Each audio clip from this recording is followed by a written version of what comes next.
날씨입니다. 오늘은 전국에 구름이 많다가 점차 흐려지겠습니다. 경기 북부와 강원 영서 북부, 충남 북부에는 오후에 빗방울이 떨어지는 곳이 있겠습니다. 충북 남부와 광주, 전남, 전북 동부, 경북 서부 내륙과 경남 북서 내륙, 제주도 산지에는 5에서 20mm의 소나기가 내리는 곳이 있겠습니다. 소나기가 오는 동안 천둥, 번개가 치는 곳도 있겠습니다. 내일은 전국이 대체로 흐린 가운데 강원 영동 지방은 오후부터, 제주도는 밤부터 가끔 비가 내리겠고 내륙 지역에는 소나기가 오는 곳이 있겠습니다. KBS 1라디오 5시 뉴스를 마칩니다. 지금까지 아나운서 홍주연이었습니다. KBS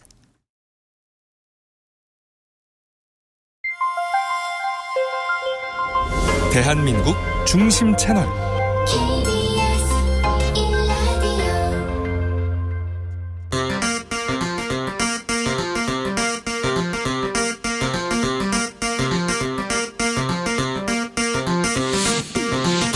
주진우 라이브.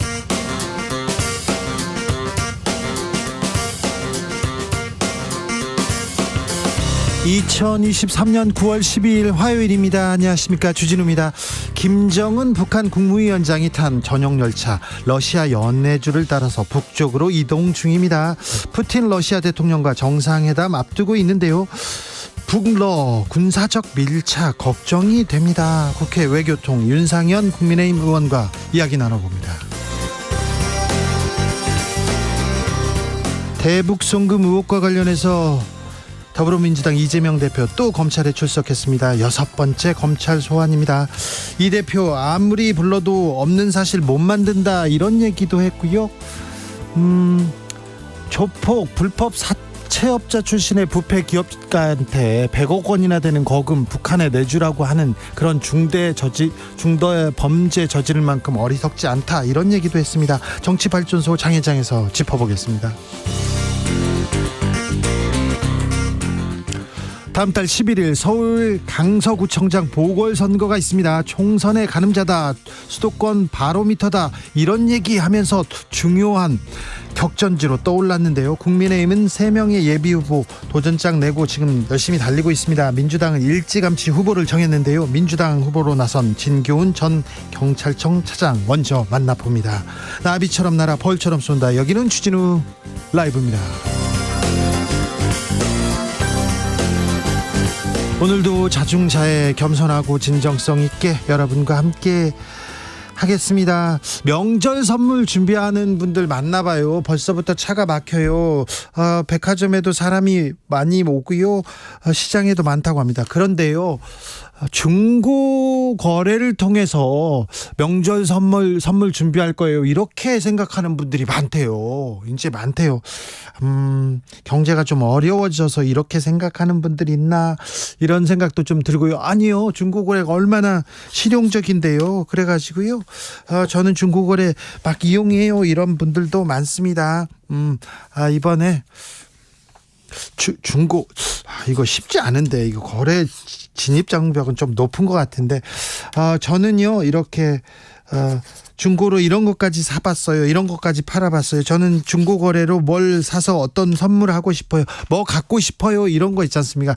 나 저 사람 저거 갖고 싶은데 중고로 팔면 안 되나, 이런 거 있으면요 얘기해 주십시오.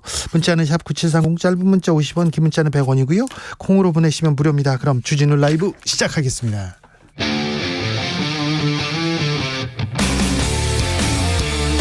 탐사보도 외길 인생 20년. 주 기자가 제일 싫어하는 것은?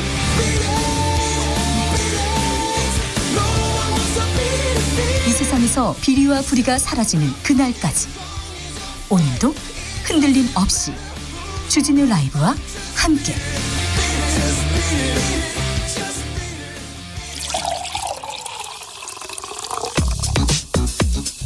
진짜 중요한 뉴스만 쭉 뽑아냈습니다. 주스 정상근 기자 어서 오세요. 안녕하십니까. 김정은 위원장 전용 열차 타고 지금 러시아에서 이동 중이죠. 네, 러시아 관영통신은 김정은 북한 국무위원장의 전용 열차가 러시아에 진입했고 연해주를 따라 북쪽으로 이동 중이라고 보도했습니다. 라스돌라야 강을 가로지르는 철교를 건너서 북쪽으로 이동하고 있다라는 보도였는데요. 이 강은 우스리스크 인근인데 이 블라디보스토크와는 조금 북쪽으로 움직이고 있다고 합니다. 러시아 푸틴 대통령과 정상회담 한다는 거죠? 네, 북한 관영 매체 조선중앙통신은 어제 오후 김정은 북한 국무위원장이 푸틴 러시아 대통령의 초청으로 러시아를 방문해 정상회담을 진행할 예정이라고 공식 발표했습니다. 러시아 크렘린궁도 김정은 위원장이 수일 내에 러시아에 찾아올 것이라고 발표했습니다. 그런데 김정은 국무위원장 이렇게 동행 이렇게 살펴보니까요. 군부 실세 과학 담당 하는 분들 많이 포함됐더라고요. 이것은 어떤 의미인지 잠시 후에 저희가 2부에서 자세히 분석해 드립니다. KBS 김희철 사장 해임안이 의결됐습니다. 네, KBS 이사회는 오늘 임시이사회를 열고 김의철 사장의 해임 제청안을 상정해 표결했습니다. KBS 이사회는 표결 결과 참여한 이사들이 모두 찬성했다며 김의철 사장에 대한 해임을 윤석열 대통령에게 제청한다고 밝혔습니다. 야권 이사들은 퇴장했습니다. 네, 야권 인사 5명은 표결 직전에 퇴장했습니다. 야권 이사들은 해임 제청 사유가 논의 과정에서 수차례 변경됐고 표결 직전까지 10건이었던 사유가 6건으로 변경됐다며 명백한 절차적 하자라고 주장했습니다. MBC 박문진 이사장 해임됐습니다. KBS 이사장도 해임됐습니다. 그런데 효력 정지 가처분 신청 냈는데 어제 MBC 박문진 이사장은 해임 효력 정지. 그런데 KBS 이사장은 해임 됐습니다. 해임 유지된 다음 날 KBS 사장 해임됐습니다. KBS는 앞으로 어떻게 될까요? 네, 지켜보겠습니다. 뉴스타파의 김만배 인터뷰 인용보다는 언론사들에 대해서 징계하겠다고 이렇게 얘기합니다. 네, 방송통신심의위원회는 뉴스타파의 김만배 인터뷰를 인용 보도한 방송사들에 대한 긴급 심의를 한 결과 의견 진술을 의결했다라고 밝혔습니다. 대상은 KBS 9시 뉴스 등 5개 방송사의 보도였습니다. 공영방송 이사진 대거 해임한 김효재 전 방통위 위원장 직무대행이 있습니다. 그런데 언론재단 이사장 지원했네요. 네, 차기 한국언론진흥재단 이사장의 김효재 전 방송통신위원장 직무대행이 지원한 사실이 확인됐습니다. 김효재 전 대행은 기자협회 보측에 기자 생활을 오래 한 입장에서 언론재단 이사장 자리는 매우 영광스러운 자리라고 말했습니다. 기자 생활을 오래 하셨어요. 그리고 이명박 청와대에 들어갔었습니다. 그리고 돈봉투 사건으로 물의를 일으킨 분인데 이분이 또 다시 언론계 쪽으로 오신다고. 예. 윤석열 대통령 한중일 정상회담 추진하겠다고 밝혔습니다. 네, 윤석열 대통령은 오늘 국무회의를 주재한 자리에서 한국은 의장국으로서 한중일 정상회의 개최를 적극 추진해 나갈 것이라고 밝혔습니다. 어떤 의미인지 잠시 후에 윤상현 의원에게 물어봅니다. 이재명 민주당 대표 지난 토요일 날 검찰 출석했습니다. 오늘도 검찰에 출석했습니다. 네, 쌍방울 그룹의 대북 송금 의혹과 관련해 제3자 뇌물 혐의로 검찰에 소환된 민주당 이재명 대표가 오늘 오후 검찰에 출석했습니다. 당대표 취임 후 6번째 검찰 출석입니다. 이재명 대표는 취재진과 만나 북한에 방문해 사진 한 장 찍어보겠다고 생면부지에 얼굴도 모르는 부패기업가에게 100억 원이나 되는 거금을 북한에 대신 내주라고 하는 그런 중대범죄를 저지를 만큼 어리석지 않다라고 말했습니다. 조사는 이제 다 끝났고요. 조사를 열람하고 있다는 보도가 나왔습니다. 대통령실 관계자가 이 대표 단식에 대해서 말했습니까? 네, 대통령실 관계자는 오늘 오후 기자들과 만난 자리에서 이재명 대표의 단식 중단을 요청할 계획이 있느냐라는 질문을 받고 정치 현안에 대해서는 가급적 언급하지 않는 게 바람직할 수 있다라고 말했습니다. 정치 현안에 대해서 많은 얘기를 해가지고 너무 얘기하는 거 아닌가 이런 얘기를 했는데 이 대표 단식에 대해서는 언급하지 않는 게 바람직할 수 있다 이렇게 얘기했군요. 이종섭 국방부 장관 사의를 표명했다는 뉴스 나옵니다. 네, 해병대 순직 장병 수사과정의 외압을 행사한 의혹과 관련해 민주당이 탄핵 추진을 공식화한 상황에서 이종섭 국방부 장관이 사의를 표명했다라는 보도가 나왔습니다. 네. 언론 보도에 따르면 정부 고위 관계자는 탄핵 얘기가 거론되는 상황에서 장관으로서 안보 공백 사태를 우려해 결심한 것으로 안다라는 입장을 밝혔다고 합니다. 개각설 나왔습니다. 신원식 의원 얘기도 나오고 있는데요. 이 부분에 대해서 잠시 후에 최가박당에서 물어보겠습니다. 문재인 전 대통령 박민식 보훈부 장관 고소했습니다. 네, 문재인 전 대통령이 오늘 자신의 부친을 친일파로 지칭한 박민식 국가보훈부 장관을 고소했다고 민주당 윤건영 의원이 전했습니다. 사자 명예훼손 혐의인데요. 윤건영 의원은 박민식 장관은 아무 근거 없이 문재인 전 대통령 부친에 대해 친일을 했다고 매도했다며 전임 대통령 부친까지 정치적으로 악용하는 행태를 당장 중단해야 할 것이라고 주장했습니다. 네. 강남에 싱크홀이 발생했습니다. 네, 서울 도심 강남 한복판인 봉은사로에서 지름 1m, 깊이 3m가량의 땅 꺼짐 현상이 발생했습니다. 오늘 오전 10시 40분쯤이었는데요. 언주역 8번 출구 앞 도로에서였습니다. 이에 경찰과 강남구청 등은 이 교보타워 사거리부터 차병원 사거리 방향 4개 차로를 전면 통제하고 복구 작업을 벌이고 있습니다. 강남의 싱크홀이라니. 등산로 살인사건 피의자 최윤정, 그런데 돌려차기 사건을 보고 범행을 결심했다고요? 네, 오늘 서울중앙지검에 의해 최윤종이 기소가 됐는데요. 최윤종은 휴대전화에 이 범행 이틀 전부터 용기 있는 자가 미녀를 차지한다라는 등의 메모를 쓴 것으로 확인됐고요. 특히 지난해 5월 발생한 이른바 부산 돌려차기 사건 보도를 보고 피해자를 기절시킨 뒤 CCTV가 없는 곳에서 범행하기로 계획했다고 검찰에서 진술했다는 내용이 전해졌습니다. 네, 감옥에서 평생 그 생각하면서 반성하길 바랍니다. 반성한다고 해서 뭘 달라질까요? 어떻게 이런 일이 계속, 그런데 모방 범행이었다, 누구를 보고 범행을 결심했다, 이런 사회적 현상이 계속되고 있는 부분에 대해서는 좀 대책을 세워야 될 것 같습니다. 주스 정상근 기자 함께했습니다. 감사합니다. 고맙습니다. 추석이 다가오고 있는데요. 중고로 저는 선물을 준비하고 있어요. 이렇게 얘기합니다. 대통령 선물을 받지도 않았는데 벌써 선물로 이렇게 내놨다는 분도 있는데요. 9369님께서 저는요, 선물 받은 무선 청소기 팔아본 적 있어요. 저에겐 필요 없는 물건이어서 누군가에게 필요하니까 좋은 것 같아요. 그렇죠. 그럴 수 있습니다. 4222님께서 저번에 아름다운 가게에서 가방 샀는데요. 값도 싸고 괜찮더라고요. 그러니까요. 4680님, 아버지 시골집에 건식 사우나 하나 해드리고 싶은데 새 제품은 많이 비싸더라고요. 중고로 한번 찾아볼까 싶어요. 건식 사우나도 중고로 삽니까? 어이구, 갑자기 저 땡기는데요. 오, 참, 저희 집은 작지만 건식 사우나를. 예. 0147님, 저는 중고 거래로 핸드폰 사려다가요, 사기당한 이후엔 절대 택배 거래 안 하고 직거래만 합니다. 이렇게 얘기합니다. 네, 동묘에 이렇게 중고 이렇게 가게들이 이렇게 모여 있잖아요. 외국인들한테는 필수 코스라는데 참 재밌다는데 그냥 그렇다고요. 주진우 라이브.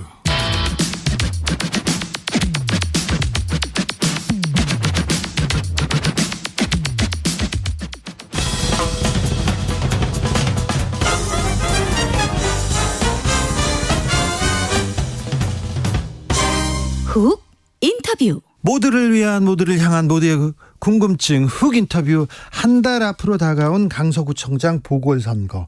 그런데 여야 모두 내년 총선의 전초전이다, 수도권 선거의 가늠자다, 이렇게 얘기하면서 매우 중요해졌습니다.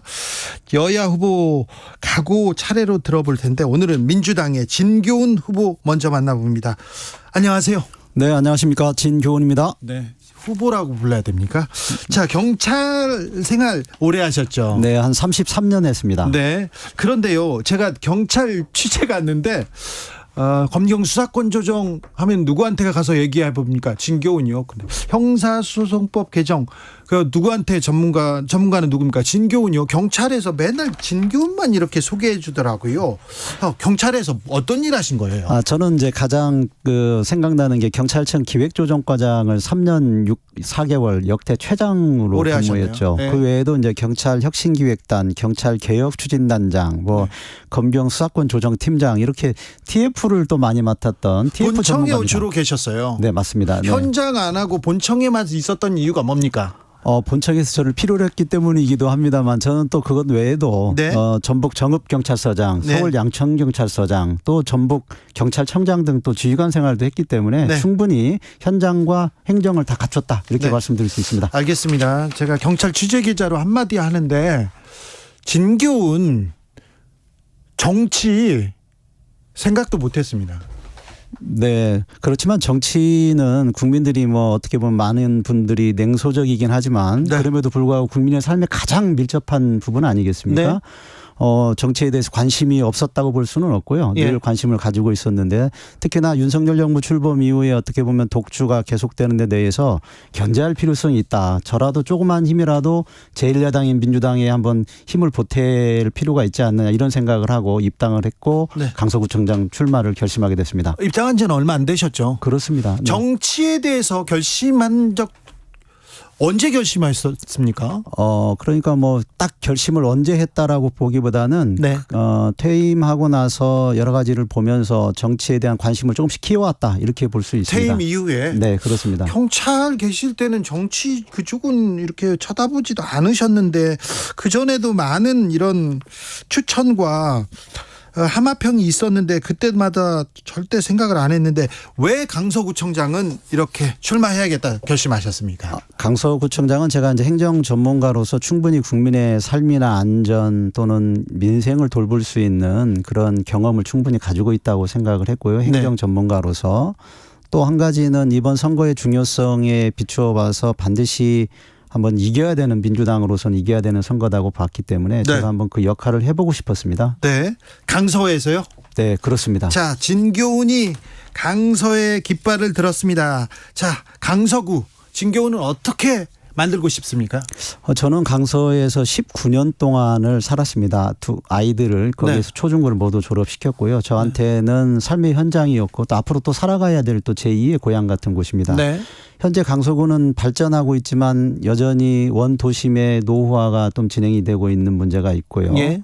또 여러 가지 교통 또는 복지 또 안전 또는 뭐 문화 체육 여러 가지 면에서 생활의 어떤 인프라가 좀 부족하다 이런 걸 느끼고 있습니다. 네. 그래서요. 그 부분 바꾸겠다. 그런 것들을 재개발, 재건축 또 신속하게 추진을 해야 되고 네. 생활의 인프라도 확충할 수 있는 또 안전, 안심, 민생구청장이 되겠다 이런 생각을 가지고 있습니다. 자, 민주당 후보로 전략 공천됐잖아요. 네. 왜 진교훈을 이렇게 어떤 경쟁력을 보고 진교훈을 뽑았을까요? 아무래도 저가 가지고 있는 정치 신인으로서의 신선함도 있고 또 민주당의 외연과 지지 기반을 확장할 수 있는 것 그리고 본선 경쟁력을 높이 보신 것이 아닌가 이렇게 생각하고 있습니다. 경찰 내부의 신망은 두텁습니다. 경찰을 아는 분들은 진교훈 하는데 사람들은 몰라요. 이제 정치 신인입니다. 네, 그렇습니다. 자, 정치 신인으로서 어떻게 이 선거에 임하겠습니까? 시간이 지나면서 지지도나 인지도가 높아질 것으로 기대를 하고 있습니다. 특히 오늘 이렇게 주진우 라이브에 나오니까 최소한 10% 정도 또 안 올라가겠습니까? 뭐 이런 생각을 그건 잘 모르겠으나 뭐 가장 중요한 프로그램에는 나왔습니다. 네, 그런 생각을 하고 있고요. 네. 지금 아침부터 저녁 늦게까지 강서구의 곳곳을 다니면서 강서 구민들을 만나고 그분들의 손을 잡고 이야기를 듣고 있습니다. 그분들에게 제가 어떤 사람인지 알리고 있고요. 그런 시간들이 축적이 되면 저에 대해서 잘 아실 거라고 보고 그런 기대감이 있습니다. 경찰 진교훈도 이렇게 현장 누비면서 민원인들 만났잖아요. 그렇습니다. 시민들 계속 만나고 얘기 듣고 그랬잖아요. 그렇죠. 네. 그때와 정치인 진교훈이 사람들을 만났는데 뭐가 다릅니까? 뭐가 비슷하고요? 저는 지금 완전히 자기 자신을 내려놨다. 그리고 제 자신을 한꺼풀 벗겼다라고 생각을 할 만큼 저 자신이 경찰로서는 내가 경찰로 살았나 이런 생각이 들 만큼 경찰은 잊어버린 지 오래됐습니다. 30몇 년간 경찰이었는데요. 다 잊어버렸습니다. 네. 그런데 그리고는 지금은 누구든지 만나면 저는 밝은 얼굴로 웃으면서 진짜 교훈 진교훈입니다. 이렇게 인사를 먼저 시작을 하죠. 19년 강서 사람 진교훈입니다. 이러면서 교훈을 주고 있습니까? 그렇습니다. 네. 그런데 무슨 얘기를 많이 합니까? 시민들 만나면? 강서 구청장 선거에 대한 관심도가 굉장히 높아지고 있고요. 그리고 민주당을 사랑하는 많은 구민들 또 시민들께서 민주당이 이겨야 된다는 말씀을 꼭 해주시고 그 역할을 당신이 좀 꼭 해줘야 된다 이런 말씀을 많이 해주고 있습니다. 아니 민주당 잘못하고 있다 이런 사람들도 만날 거 아니에요? 그렇습니다. 민주당이 좀 더 잘해야 된다라고 하는 안타까움을 표하시는 분들도 분명히 있지만 그건 애정어린 그런 조언이 아닌가 생각을 하고 있습니다. 국민의힘은 지금 경선 중입니다. 3파전인데 어떻게 보고 계십니까?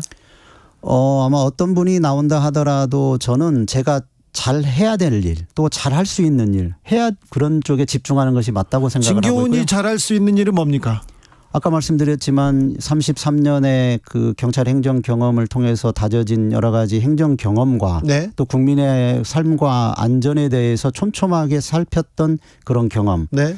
또 경찰 조직이 어려울 때마다 구원투수로 등장해서 위기를 기회로 만들었던 그런 전력, 이런 것들을 가지고 네. 그걸 알려주고 국민들에게 제가 그런 역할을 잘할 수 있다는 걸 말씀드리는 거, 이겁니다. 아니 그런데요. 경찰은 그런데 지금 구청장은 서울시장도 좀 만나야 되고요. 그다음에 재개발, 재건축, 그다음에 각종 허가, 인허가 이런 거 신경 써야 되는 자리예요. 네, 그렇습니다. 제가 요즘에는 재개발, 재건축과 관련한 법규나 책도 지금 읽으면서 공부를 충분히 지금 하고 있고요. 네. 제가 원도심의 재개발, 재건축 이제는 진교훈이다. 네. 진교훈이 반드시 그 문제는 빨리 시급하게 처리하겠다. 네. 이렇게 말씀드리고 있습니다. 표는 하나 잘 졌네. 이름 따라가지고. 네, 그렇습니다. 네. 진짜 교훈요? 네, 진짜 교훈입니다. 네. 네. 자, 김태우 전 강서구청장이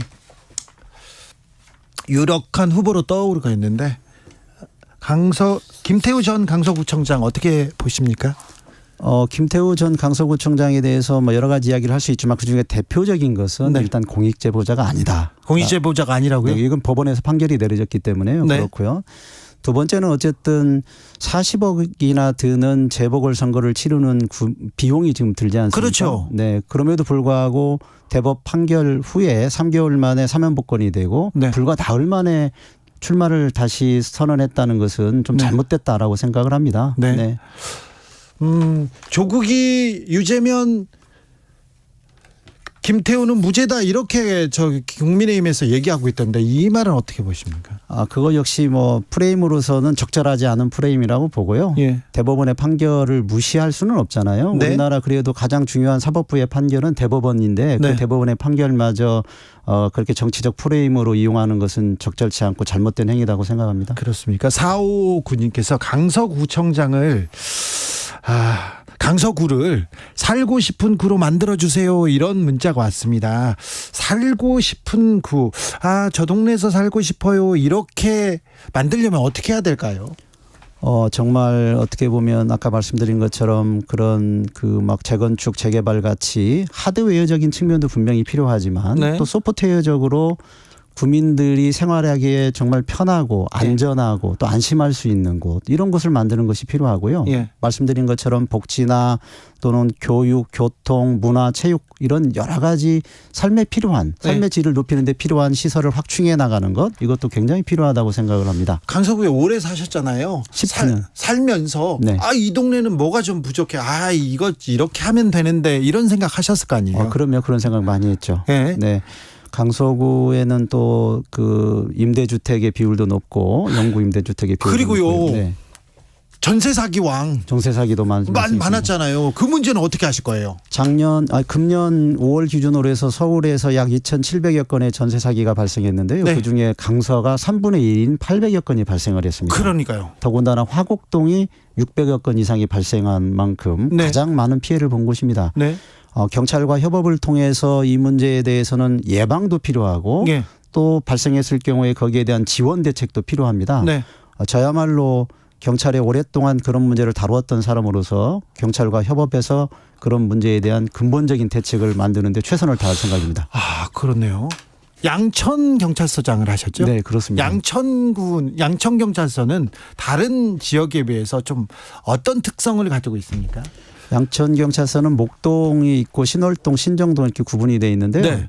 목동은 그야말로 교육도시로서 안정이 되어 있는 그런 특징을 가지고 있고요. 예. 또 반면에 신월동이나 신정동은 또 개발이 이제 진행되고 있는 네. 그런 측면이 있습니다. 그래서 그래요? 약간 다른 좀 특성을 가지고 두 곳이요. 강서구에는 강서경찰서가 있습니까? 네, 거기는 특징이 어떻게 됩니까? 강서는 어떤 다른 지역보다도 전통이 좀 더 있습니다. 네. 무슨 말씀이냐면 강서에서 양천이 분리된 게 87년도에 그 구가 분리됐거든요. 네. 그래서 강서야말로 오랜 어떻게 보면 전통을 가지고 있으면서도 도심의 특징과 함께 예. 또 인간적인 그런 사람들과의 관계가 굉장히 잘 맺어져 있는 그런 특징이 좀 있습니다. 그래요? 네. 그 동네 치안은 어떻습니까? 치안은 요즘 마곡이 생기고 해서 뭐 그런 마곡이 부분은- 있군요. 네, 그렇습니다. 또. 네. 네, 뭐 여러 가지 안전한 부분도 있습니다만 그럼에도 불구하고 강서도 아직 그 여러 가지 보완해야 될 안전 시설이나 이런 것들이 필요한 것 같습니다. 네. 그런 부분에 대해서는 제가 전문가로서 네. 안전, 안심, 그리고 치안. 민생 네. 이런 구청장이 되겠다는 약속을 드립니다. 알겠습니다. 출마를 결심하는데 윤석열 정부도 큰 영향을 좀 미쳤습니까? 윤석열 대통령의 정치 어떻게 보고 계십니까? 안타까운 부분이 좀 많은 것 같습니다. 안타깝다. 네, 저 같은 경우는 특히나 경찰을 사랑하는 사람으로서 경찰과 관련된 그런 그걸 통해서 이제 그 정치를 바라보는 것도 좀 있거든요. 네. 경찰국 신설 문제라든지 예. 경찰국 신설을 반대했던 경찰서장 회의 참석자에 대한 인사 조치, 네. 또 검사의 경찰 수사에 대한 통제를 강화하는 시행령 네. 이런 것들을 보면서 퇴행하고 있는 게 아닌가 이런 생각을 가지고 있습니다. 퇴행이요. 지방자치, 주민자치, 그리고 또 지방행정 그쪽 분야는 어떻습니까? 저 같은 경우는 이제 아까 말씀드렸지만 경찰청에서 기획조정과장을 하면서 기획이나 또는 예산 또는 법안, 네. 성과관리, 조직관리 이런 것들을 충분히 경험했기 때문에 네. 원래 경찰 행정은 자치 행정과 밀접합니다. 네. 그렇지만 더군다나 그런 일반 행정에 대한 경험을 제가 충분히 쌓았기 때문에 그야말로 자치 행정에는 적임자다. 알겠어요. 네, 그렇게 말씀드릴 수 있겠습니다. 뭐 윤석열 정부에 대해서 물어봤더니 진짜 교훈이다 그러면서 자랑을 하는 거 보니까 정치인이 다 되신 것 같아요. 요즘에 제 이야기를 좀 많이 하고 있습니다. 네, 조성민님께서 네. 강서구 주민인데요. 아직 지하철역에서 뵙지 못한 것 같습니다. 더 많이 만나달라는 얘기입니다. 요즘에 출퇴근에 꼭 인사를 나가고 있습니다. 그것도 꼭 찾아가겠습니다. 조성민님 기다려주세요. 네. 제가 가겠습니다. 어이구 정치인 같네요. 선거 나오신 것 같았어요. 네, 국민의힘 후보가 정해지는 대로 인터뷰 또 모시겠습니다. 지금까지 진교훈 더불어민주당 강서구청장 후보였습니다. 감사합니다. 감사합니다. 진교훈이었습니다. 교통정보센터 다녀오겠습니다. 김민혜 씨. 네, 이 시각 교통정보입니다. 퇴근 시간이 다가오면서 고속도로 이동량 빠르게 늘고 있습니다. 경부고속도로 서울 방향으로 도동 분기점 3, 4차로와 갓길에서 승용차 화재 사고나 처리하면서 뒤로 정체되고 있고요. 안성 분기점에서 남사까지 8km 정체, 이후 오산에서 동탄 분기점까지도 더디게 지나고 있습니다. 또 기흥 동탄에서 수원, 또 판교에서 판교 분기점, 달랜에서 반포까지 각각 막힙니다. 당진 대전고속도로 대전 방향은 신영터널에서 화흥터널까지 1차로에서 차선 도색 작업을 하면서 유구 나들목으로 정체 이어지고 있고요. 신영터널 부근 2차로에서는 화물차 관련 사고나 처리하고 있어서 차로 변경에 각별한 주의가 필요하겠습니다. 지금까지 KBS 교통정보센터였습니다.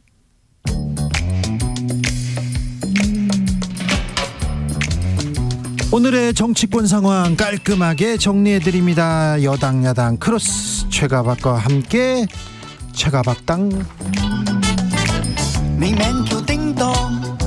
여야 최고의 파트너 두 분 모셨습니다. 최영두 국민의힘 의원 어서 오세요. 네, 안녕하십니까. 네. 박성준 더불어민주당 의원 어서 오세요. 네, 안녕하세요.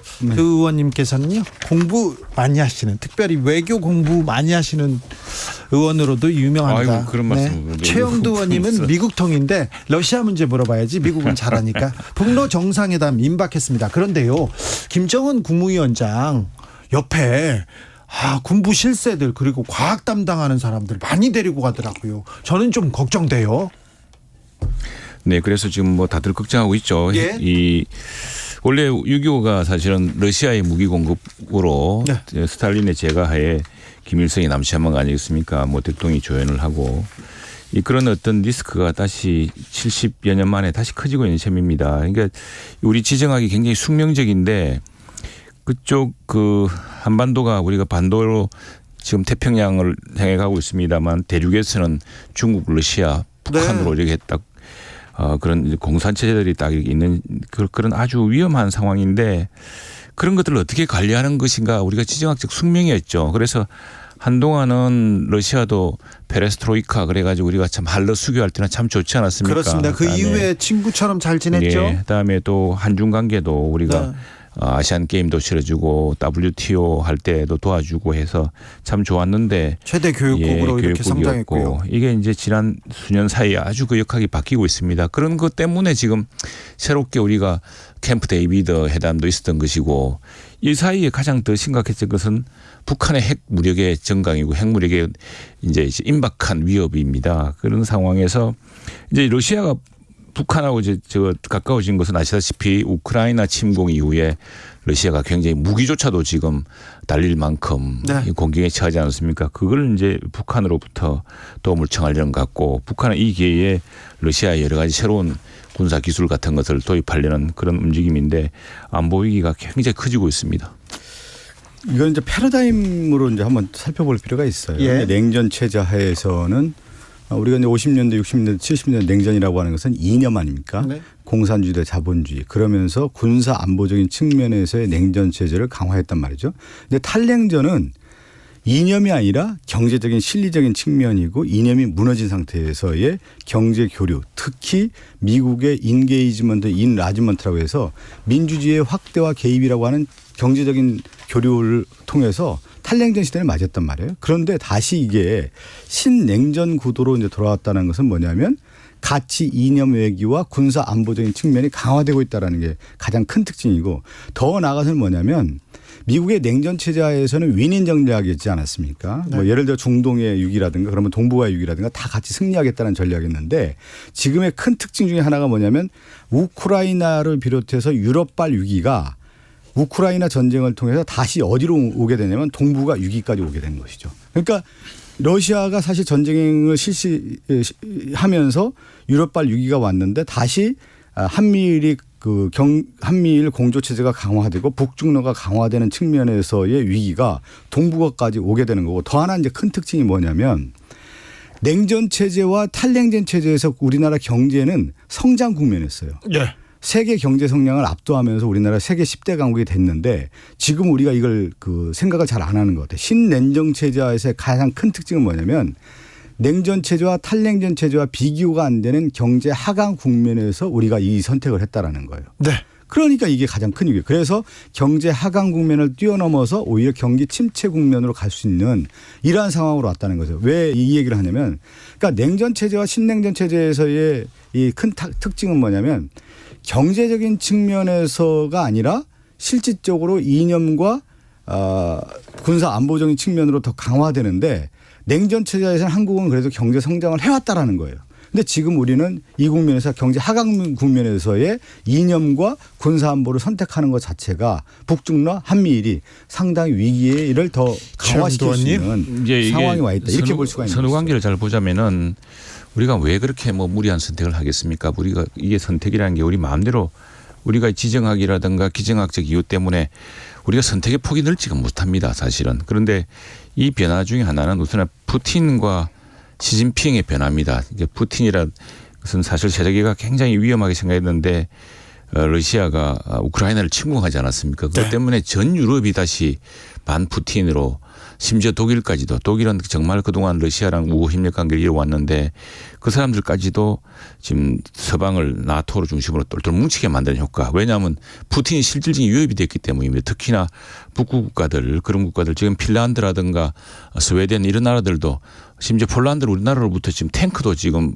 이렇게 괜한 자주포 같은 것도 수입할 만큼 안보 위협을 느끼고 있거든요.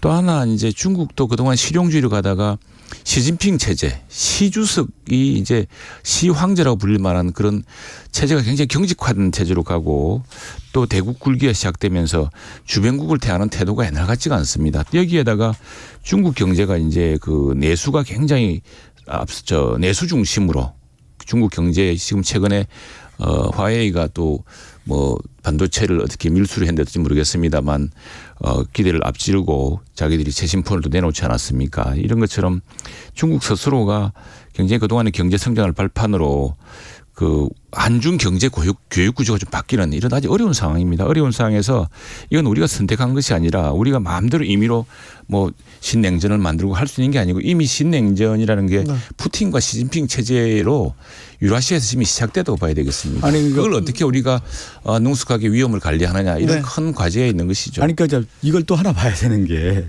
냉전 체제와 신냉전 체제에서 최대 1급 강국은 뭐냐면 미국이었단 말이에요. 그런데 신냉전 체제 하에서의 미국이라고 하는 것은 과거의 냉전 체제와 탈냉전 시대와 비교가 안 되는 미국이 국력이 하강 국면에 와 있다라는 거예요. 그러면서 동북아의 균형이 있어서 뭘 미국은 생각하냐면 대중국 포위 정책을 생각하면서 일본을 앞세우는 거예요. 거기에 한미일 공조 체제에서 우리가 따라가다 보니까 우리가 중국과도 대립각을 세워야 되고 러시아도 대립각을 세우다 보니까 오히려 최전선에 한국이 있는 그러니까 우리 측면에서는 실리 외교와 실용 외교로 가야 되는 건데 여기에 너무 몰입되다 보니까 우리가 잃을 게 너무 많은 것으로 지금 가고 있다라는 것을 지금 얘기하는 약간 겁니다. 기류 변화가 또 있습니다. 이제 네. 지금 우리가 지난주 아세안 정상회의에서 윤석열 대통령과 리창 중국 총리가 회담을 가졌습니다. 굉장히 좋은 실무적인 분위기였고 한중일 정상회의 그렇죠. 나옵니다. 한중일 정상회의가 중국이 적극 재호응을 했습니다. 이제 이게 지금 사실 중국도 약간 곤혹스러운 측면이 있습니다. 왜냐하면 그동안 새로운 그 돌파구 때문에 러시아랑 이렇게 협력을 해왔는데 러시아가 북한과 이렇게 밀착하는 거예요. 왜냐하면 그 북러 관계 또 북중 관계도 굉장히 독특합니다. 그렇죠. 미묘하죠. 그래서 그것이 저렇게 북러 친밀로 갔을 때 그 북중 관계는 어떻게 될 것인가 또 새로운 또 변수가 하나 있는데 그런 변화 때문인지 아무튼 중국도 우리랑 새로운 관계 개선을 지금 바라고 있는 것 같아요. 그래서 또 조태영 국가안보실장이 외교통이고 상당히 신중한 분인데 이 양측이 대화를 통한 갈등 해소에 상당히 공감이 있었던 것으로 보입니다. 그래서 시진핑 주석의 방안도 기대해 볼 만하거든요. 네. 그래서 지금 그게 우리 박 의원님이라든가 많은 분들이 걱정을 하시는데 네. 그런 양상뿐 아니라 우리가 실용적인 네. 이런 새로운 정세 변화에 적극적으로 호응해서 협력할 건 협력하고 중국도 지금 일방적으로 우리 한국을 비롯한 모든 사람을 적대시해 갖고는 자기들 경제의 성장을 또 계속 도모하기 힘듭니다. 그런 아니, 좋은 방향인 거죠. 뭐 조태영 안보실장이 외교관 출신이니까요. 또 한중일 정상회담에 대한 어떤 가능성 열어놓고 만나면 물꼬리 트는 건 되게 중요한 네. 거고요. 예, 그래서 아니 제가 또 그런 한번- 것들이 네. 계속 진행되고 있으니까 너무 단정적으로 보시지 말고 노력을 많이 하고 있습니다. 아니 냉전, 식냉전, 냉탕, 온탕 다 상관없으니 우리 국익에 좀 실용의 외교에 국민들 먹고 사는데 좀 도움이 됐으면 좋겠어요. 그러니까 지금은 한국의 외교 정책이라고 하는 것이 어떤 단선적으로 가서는 안 된다라는 거예요. 비스마르크가 독일 통일 과정이라든가 독일의 콜 총리가 그 통일 과정을 보면은 우리가 전문 용어로 복합적 상호 의존이라고 하거든요. 모든 관계와 관계하면서 국가 간에 하면서 외교 관계를 하는 거예요. 그런데 우리가 단선적으로 한미일이다 한미일. 중국과의 관계에서 있어서는 이념과 가치 외교를 하겠다. 아니면 러시아도 그렇게 했다. 그렇게 가서는 한국이 외교에 있어서의 지평을 확대하고 실질적으로 실용 외교와 실리 외교를 취할 수가 없기 때문에 저는 좀 더 적극적으로 한중일 정상회담에 이런 물꼬를 트는 게 좋다는 그렇죠. 거죠. 한중일 정상회담 빨리 열렸으면 좋겠어요. 그렇게 단선적으로 안 하니까. 네. 아니 단선적으로 해왔죠 지금까지요. 아니 그렇지 않고 러시아도 만나고 예. 북한도 좀 만났으면 좋겠어요. 대화했으면 좋겠습니다. 한미일의 경우는 이게 왜 그러냐면 북한의 핵미사일 위협이 너무 지금 고도가 되고 있기 때문에 미사일 북핵 미사일 안보를 위해서도 위성의 어떤 시스템이라든가 그런 굉장히 공조의 필요성이 높아졌기 때문에 지금 이루어지고 두 있는 거예요. 분한테 이제 물어볼 게 많습니다. 박성준 의원님한테 먼저 물어봅니다. 개각설이 있습니다. 이 국방부 장관은 경질설이 나왔는데 이종섭 장관 탄핵 카드를 꺼낸 이유가 뭡니까?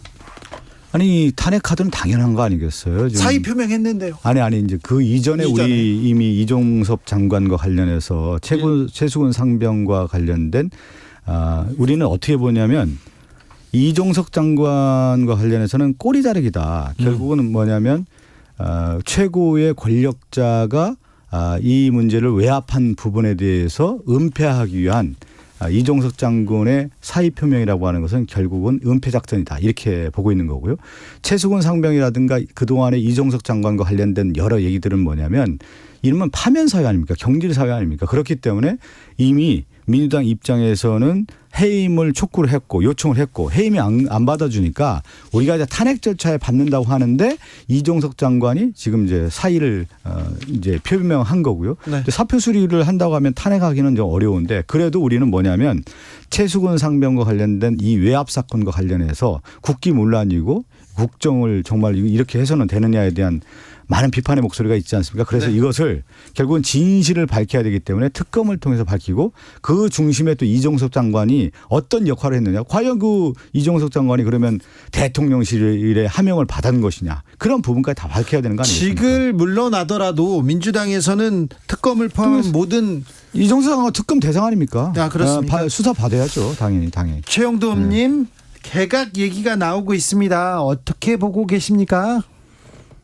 사실은 정부에서 일을 해보면은 굉장히 힘들지 않습니까? 특히 저렇게 강력한 야당과 모든 일에 제동을 거는 야당을 상대하면서 정부 일하기 힘들 테고 개각이라는 것은 국민의 여론을 받아서 네. 또 새로운 어떤 국정 동력을 얻기 위해서 때때로 필요한 것이죠. 예, 네. 그런 차원에서 이루어진다고 보고 있고요. 여기 뭐 국방부는 국방부대로 또 그런 이유가 있을 테고. 예. 문체부와 또 여가부가 그거는 있네요. 좀 제가 한 번 더 말씀드릴게요. 그러니까 예를 들어서 역대 정부의 이제 개각이라고 하는 것은 컨셉이 있었단 말이에요. 어떤 왜 하는지. 국정을 뭐 1년 마무리한 단계에서 뭐를 더 하겠다라는 건지 그다음에 무엇을 하기 위해서 이러한 인물들이 필요하다든가 그리고 국민에게 뭐 국정 쇄신을 위해서 이러한 필요한 면을 강조한다든가 여러 가지 이제 컨셉이 있는 건데 지금 갑자기 개각을 한다라는데 그 개각에 대한 컨셉이 없는 것 같아요. 그러니까 지금 함야평에 오르는 사람들을 보면은 도대체 이 개각은 왜 하는 거지? 그냥 뭔가를 장악하기 위한 건가? 이런 컨셉밖에 없다라는 거야. 국정 운영에 대한 전반적인 비전이 보이지 않기 때문에 저는 여기서도 국민들에게 상당히 실망을 줄 것이라고 봐요. 개각을 하고 나서. 네. 최영도 의원님. 여러 가지 개각 요인이 있었을 걸로 보이고요. 또 네. 내일 당장 저희들은 이제 산업부 장관 청문회를 합니다. 우리 산업이 굉장히 지금 여러 가지 산업 통상 자원 모든 방면에서 또 새로운 큰 도전도 있고 또 이걸 헤쳐나갈 새로운 또 장관의 역할이 또 필요하고 해서 그 개각이란 것은 그 정부의 필요에 의해서 네. 하는 것이죠. 하는 네. 것이고 또 국민들이 이제 결국에는 모든 책임은 대통령에 있다고 하지 않았습니까? 결국 이 정부는 정부 여당이 이 결국 결과로서 평가받는 것이죠. 근데 그걸 둘러싸고서 뭐 지금부터 미리 이렇게 저렇게 먼저 말씀하신 것은 너무 앞서간다 생각합니다. 아니 제가 너무 앞서가는 게 아니라 걱정돼서 하는 얘기죠. 이 국정을 운영하는 데 있어서 자의적인 권력을 행사하라고 국민들이 맡겼습니까? 내 마음대로 하라고 맡겼습니까?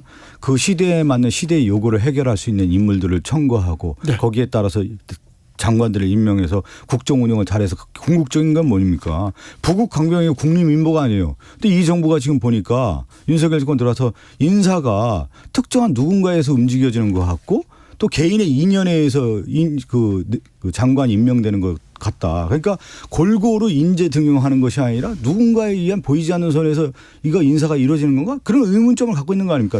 제가 얘기한 컨셉과 타당성이 없다 보니까 그런 비판의 목소리가 나오는 그건 것이죠. 박 의원님 이야기죠. 그럼 아니 제가 저 얘기만이 아니죠. 인사청문회에서 왜 저 얘기만으로 생각하세요? 인사청문회에서 철저히 검증하면 되고. 네? 예. 자, 최영도 의원님 하나만 우리 물어볼게요. 장관님들 중에서 훌륭한 분들 많지 네. 않습니까? 그런데 여당의 의원이 국방부 장관으로 간 예는 없었는데요. 원래 신원식 의원은 네.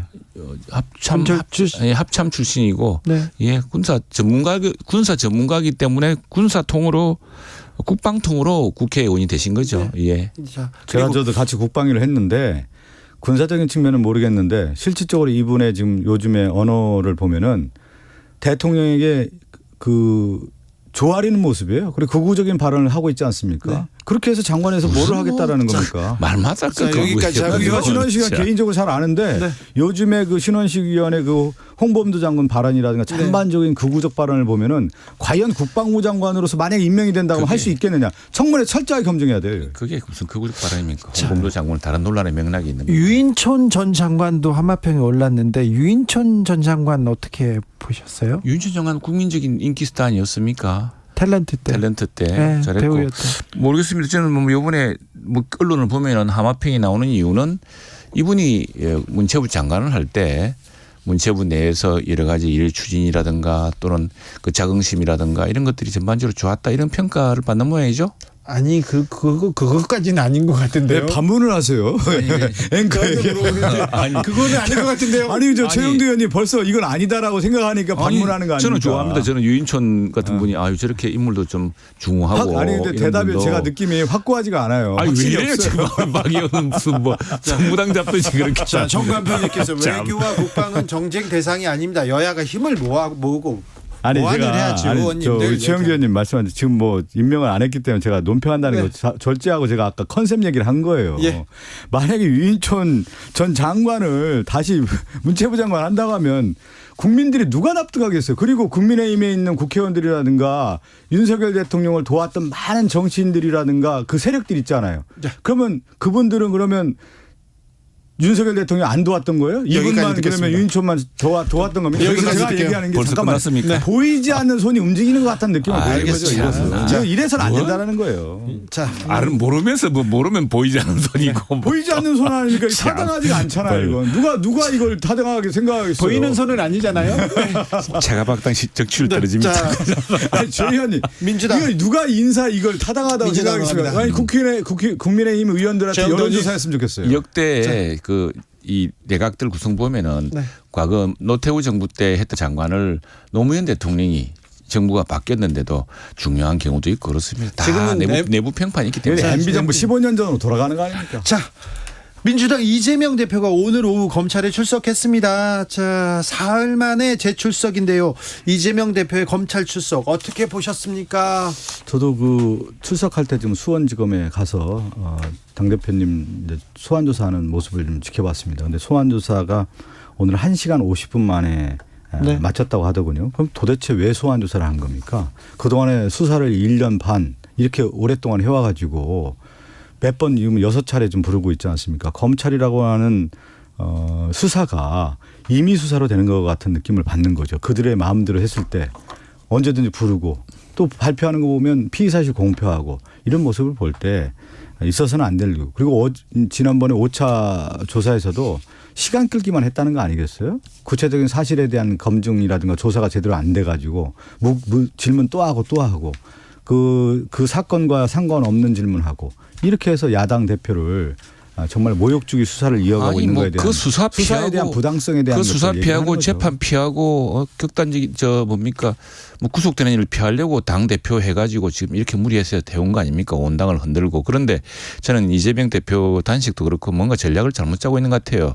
왜냐하면은 아니 당당하게 검찰이 그 수사를 안 할 수 있습니까? 공범들이 다 잡혀 있고 감옥 지금 형을 살고 있기도 한데 그러면 같은 공범인데 공범 사건을 아무것도 없는 것처럼 할 수는 없지 않습니까? 오늘 이 대표가 출두하면서 북한에 방문해서 사진 한 장 찍어보겠다고 생면부지에 얼굴도 모르는 조폭 불법 사채업자 출신 부패 기업가한테 100억 원이나 되는 거금을 북한에 대신 내주라고 하는 그런 중대 범죄를 저지를 만큼 제가 어리석지 않다 이렇게 이재명 대표가 얘기했는데 이재명 대표 주장이죠. 그러나 그 김성태니 또 누구죠? 이화영 부지사니 이런 분들의 진술이 있고 당시 정황이 있지 않습니까? 그럼 김성태 그 사람은 지금 이제 심지어 조폭으로 몰리고 김성태 그 양반이 이제 어떤 발언을 할지 주목되는데 이렇게 잘 몰아가면은 그게 유리한 재판 전략인지 모르겠습니다만 자, 뭐냐면은 자, 그래서 저는 그 수사가 그 멈출 수가 없는 거 아닙니까? 빨리 수사를 빨리 끝내고 아니 법원에 가서 당장하게 체포영장이 발부되기 전에 그냥 뭡니까 요즘은 법원에서 아무나 그렇게 구속영장 하지 않습니다. 지난번 우리 당의 하영재 의원도 불구속 상태에서 지금 재판받고 있죠. 아니 이 사건도 그 증거가 있으면 증거가 있는 대로 증거가 부족하면 증거가 부족한 대로. 근데 뭘가 이렇게 겁이 나서 이렇게 온 나라를 흔들고 이렇게 하고 있습니까? 기억이 나네요. 무슨 방송 기억나냐면 국민의힘 모든 의원들이 어떻게 얘기했냐면 쌍방울 변호사비 대납 사건 엄청 얘기했습니다. 뭐 비리가 있는 양 완전 사실인 양 얘기하고 지금 최영재 의원님도 저하고 방송할 때 그런 식으로 얘기했어요. 한번 방송 들어보십시오. 그러면서 김성태 회장 들어오면 이재명 대표 끝난다는 식으로 얘기를 다 했다고요. 변호사비 대납 사건 어떻게 얘기하는 겁니까? 최영재 의원님. 그 사건 지금 어디로 갔습니까?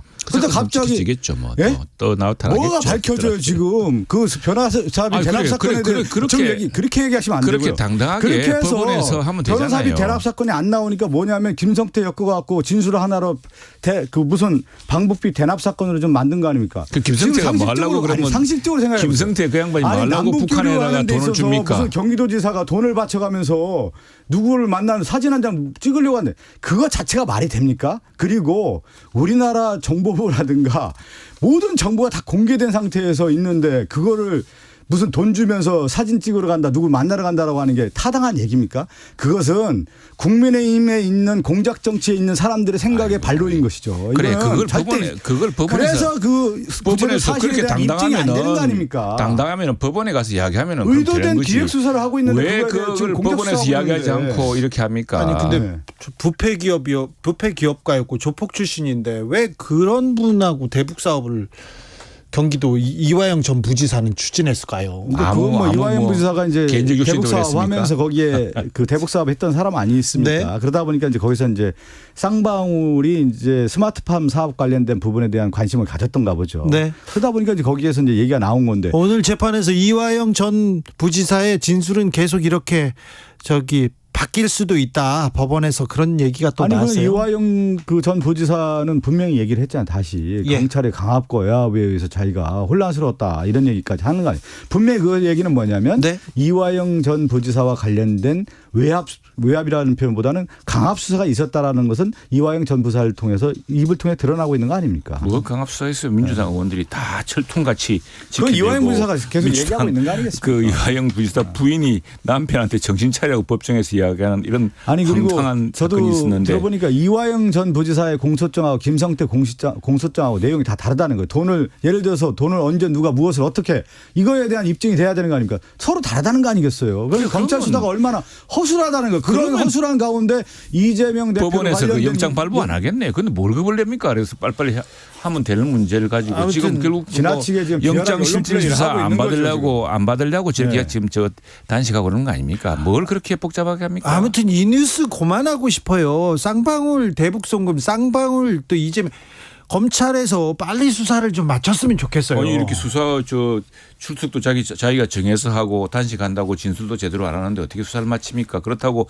피의자가 말하지 않기 때문에 이 조사를 종결하면 이렇게 할 수 있습니까? 피의자한테는 최소한의 그 방어권을 주고 진술을 한 권리가 있는데. 전반적으로 오늘 저희 의원총회를 했는데요. 의원들 다 모여서 얘기하는 거 보면 거의 같은 생각을 공유하고 있는 것 같아요. 검찰이 제대로 수사가 못하고 있고 무리한 수사, 무도한 수사라는 데 있고 피의사실 공표와 같은 언론 플레이를 하면서 야당 대표 탄압하고 특히 민주당 의원들까지 지금 분열 공작을 하고 있다는 데에서 의원들이 거기에 대해서 분노하고 있다는 것을 의원총회 다들 확인을 했습니다. 그렇지 뭐 또 그렇게 생각하지 않은 의원들도 많으신 것 같은데 어쨌거나 이 문제는 간단합니다. 그렇게 당당하고 자신 있으면은 법원에서 쉽게 사람 구속하지 않습니다. 증거가 있으면 증거가 넘치는 대로 구속하지 않고 또 다툴 여지가 많으면 다툴 여지가 많기 때문에 야당 대표를 함부로 구속합니까? 그런데 뭐가 겁이 나서 영장 실질 심사 같은 것을 당당히 받으면 될 일을 그거 피하려고 무슨 단식을 시작해서 저러는 지금 도저히 그 전략이 이해가 되지 않습니다. 정치를 보면 국민의힘은 무엇이 두렵습니까? 정치는 없고 검찰이 오히려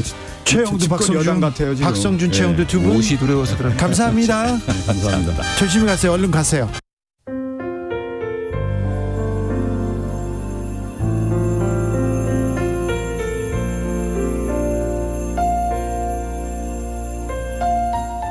KBS 라디오 연중기획 희망충전 대한민국 551번째 이야기. 안녕하세요. 아나운서 이현주입니다.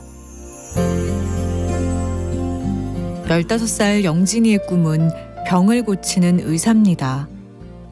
이런 꿈을 꾸게 된 이유, 바로 사랑하는 가족을 지키고 싶기 때문인데요. 3년 전 영진이 가족에게 연이어 닥친 불행. 여동생은 백혈병과 뇌전증이 재발했고 사랑하는 아빠는 급성 췌장암으로 가족의 곁을 떠났습니다. 몸과 마음을 추스리기도 전에 가장이 된 엄만 아픈 딸과 영진이 걱정에 단 하루도 마음 편할 날이 없었는데요. 어려운 상황 속에서도 공부를 곧잘 하는 영진이. 영진이의 꿈에 날개를 달아주고 싶지만 어둡고 막막한 현실이 가슴 아프기만 합니다. 영진이네 가족이 희망의 빛을 향해 나아갈 수 있도록 여러분이 두 손을 꼭 잡아주세요.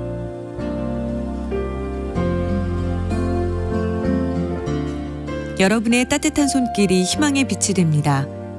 ARS 060-700-1580 060-700-1580 한 통화 3,000원으로 희망을 선물해 주세요.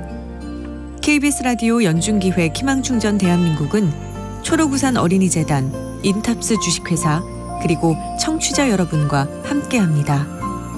ARS 060-700-1580 한 통화 3,000원입니다.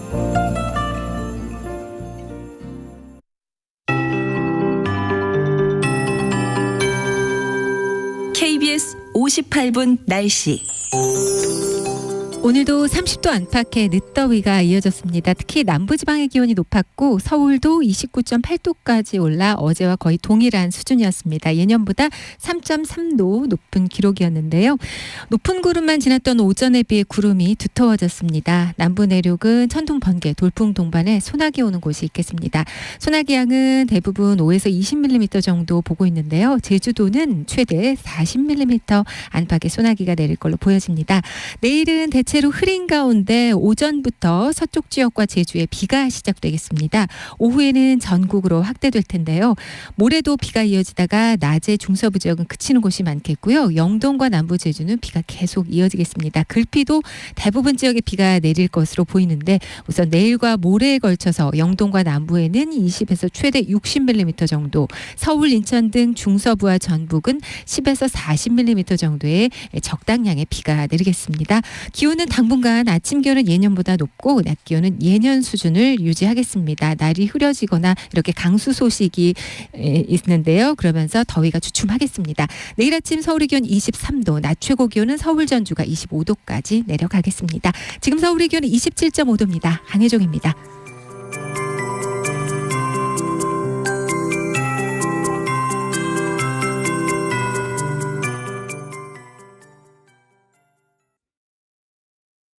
정성을 다하는 국민의 방송 KBS가 6시를 알려드립니다. AM 711kHz, FM 97.3MHz, KBS 1라디오입니다. HLKA.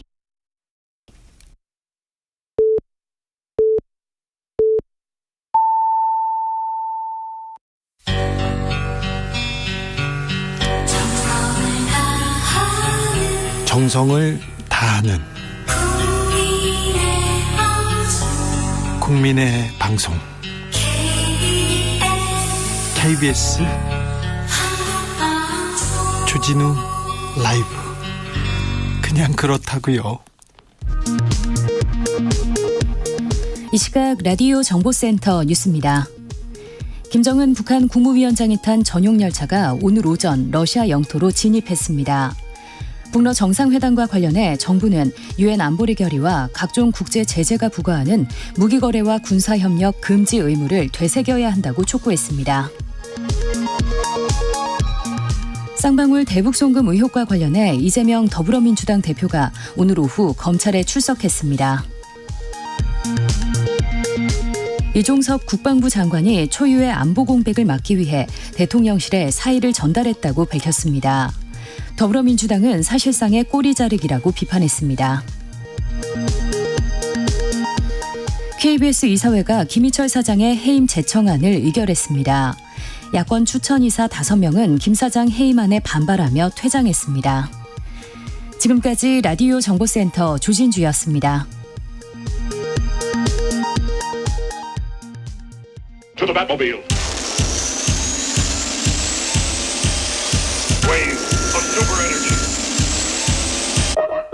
주기자의 1분.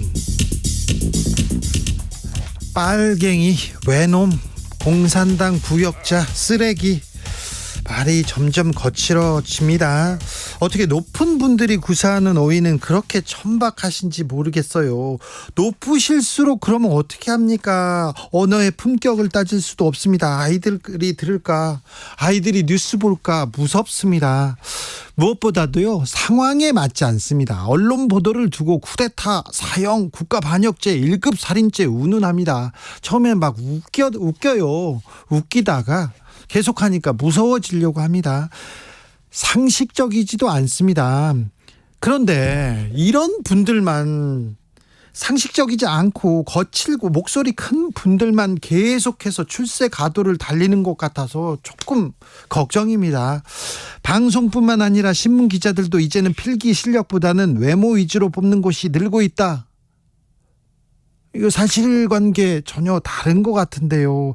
이거 아닌 것 같은데요. 그런데 이렇게 자신의 책에 쓴 분이 있습니다. 최근에 임명된 류희림 방송통신심의위원장의 책 중에 한 부분이었습니다. 애들아, 촛불은 대한민국을 파괴시키려고 하는 범죄자들이 너희들을 속이려고 든 것이다. 촛불이요? 범죄자들이요? 촛불 들었으면 범죄자들이라고요? 이렇게 말한 분은, 광장에서 많은 사람들 앞에서 이렇게 말한 분은 국회의원입니다. 신원식 의원. 네, 신원식 의원이 국방부 장관으로 새로 오신다는 얘기가 있습니다.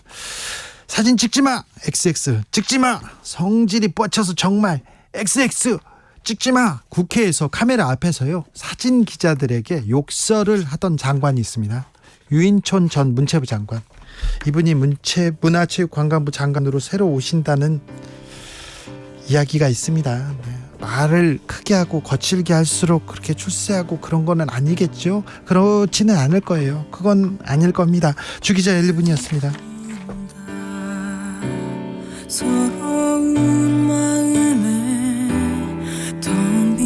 이소라, 바람이 분다.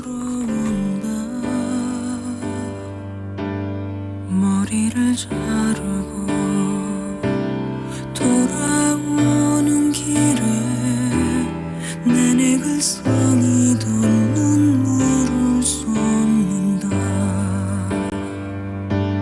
하늘이 젖는다. 어두운 거리에 장미방울이 떨어진다. 지우며 따라오는 비는 내게서 먼 것 같아. 이미 그친 것 같아. 세상은 어제와 같고 시간은 흐르고 있고 나만 혼자 이렇게 달라져 있다.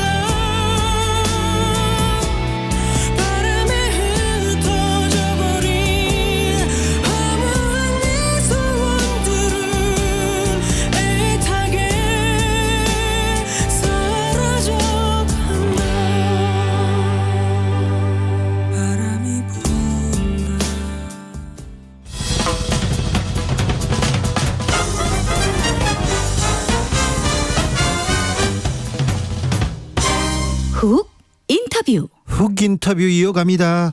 김정은 국무위원장이 탄 열차가 계속해서 북으로 올라가고 있다고 하죠. 러시아 연해주를 지났다고 하는데 북러 정상회담 어떤 이야기가 나올까요? 윤석열 대통령은 순방 잘 다녀왔나요? 여러 외교 현안들 물어보겠습니다. 외교통 국민의힘 윤상현 의원, 안녕하세요. 네, 윤상현 의원입니다. 네. 예. 북러 정상회담에 예. 군사 전문가들, 군부 실세들, 그리고 과학기술 전문가들 많이 갔다고 해서 좀 걱정이 됩니다. 예. 그러니까 단단히 준비하고 그런 것 같아요. 의원님 목소리가 잘 안 들려요. 그러니까 단단히 준비하고 간 것 같아요. 그렇죠. 일단은 네. 지난 10월 7일 날 전승절 기념 7월 27일이죠. 네. 그때 우리 세르게이 쇼이코 러시아 국방장관이 맞죠. 방문을 했습니다. 네. 그때 이제 소위 말해서 정상회담에 대한 얘기가 오갔고요. 예. 분명히 무기 거래를 하자라는 얘기가 있었을 겁니다. 그러게요. 그래서 이번에 한번 보십시오. 미국이 뉴욕타임스에 보도를 하지 않습니까? 네. 또 미국의 백악관이나 뭐 부통령이나 대통령이 계속해서 경고를 했습니다. 예. 후과가 클 거다. 그걸 방어하지 않습니까? 네. 미국다가 군사 또 군수 관계 전문가를 데리고 갑니다. 네. 이거는 뭔가 예. 북한과 러시아의 정해진 순서대로 가고 있다. 예. 그리고 뭔가 이 군사 협력이 좀 더 한 단계 올라가지 않나. 네. 특히 이제 무기 거래. 네. 소위 말해서 북한이 필요로 하는 게 뭡니까? 핵 잠수함 기술이라든지. 그렇죠. ICBM. 네, ICBM 재진입이라든지. 네. 또 지난해 4월 달 또 8월 달에 정체위성, 소위 말해서 정체위성, 인공위성 시험 발사가 전부 실패를 하지 않았습니까? 네. 이거에 대한 기술, 이런 것들을 원하지 않겠나. 네. 의원님. 그런 걸로부터 받고. 네. 또 북한은 또 러시아에다가 의원님. 포탄이라. 예. 전화를 제가 다시 걸어야 되겠어요. 통화 품질이 예. 너무 안 좋아가지고요. 이상하네요. 예, 제가 끊었다 다시 할 테니까요. 예. 얼른 다시 받아주세요. 예. 네. 예. 북러 정상회담 이렇게 북한과 러시아가 군사 회담도 하고 무기 거래도 하고 훈련도 한다. 이거 우리한테는 한반도 평화를에는 조금 걸림돌이 될 가능성이 있는데 특별히 핵무기 기술이나 그다음에 ICBM 기술을 다 가져오고 그 재래식 무기를 북한이 준다면 이건 걱정인데 이 부분에 대해서는 윤상현 의원 그리고 여당에서도 걱정하고 있군요. 의원님도 지금 이 문제 굉장히 그 걱정 어리게 지금 쳐다보고 계시죠? 만약에 정말로 네. 러시아가 이 정도로 북한이 원하는 첨단 군사 기술 줄 것이냐? 네. 이거는 또 다른 차원의 문제예요. 네. 분명 북한은 그걸 원하고 있습니다. 네. 그래서 완전히 핵 강성대국으로 가는 마지막 판을 하려고 하거든요. 네. 그런데 미국이나 서방 세계가 만약에 그런 식으로 하려면 러시아에 대해서 또 북한에 대해서 엄청난 경제 제재를 가할 겁니다. 아, 그래서 그래요? 러시아가 예. 북한이 필요한 온갖 군사 첨단 기술 줄 것이냐. 네.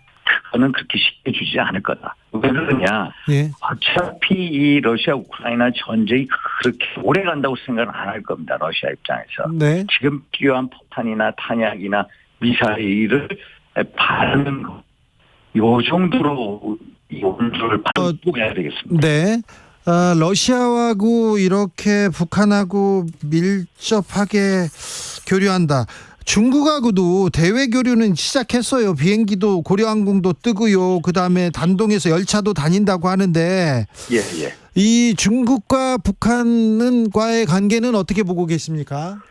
북한과 이 중국과 이 북한과 러시아 군사협력 밀착하지 않습니까? 예. 이거에 대해서 중국이 막을 명분은 없습니다. 네. 그런데 중국은 신경 쓰는 국가 어느 나라입니까? 미국하고 한국이죠. 예. 우리 대한민국 계속해서 윤석열 대통령이 중국이 계속해서 책임있는 역할을 해라. 예. 북한이 핵이나 미사일이 고도화될수록 한미일 군사공조가 더 강화될수록 계속 얘기를 강하게 하거든요. 네.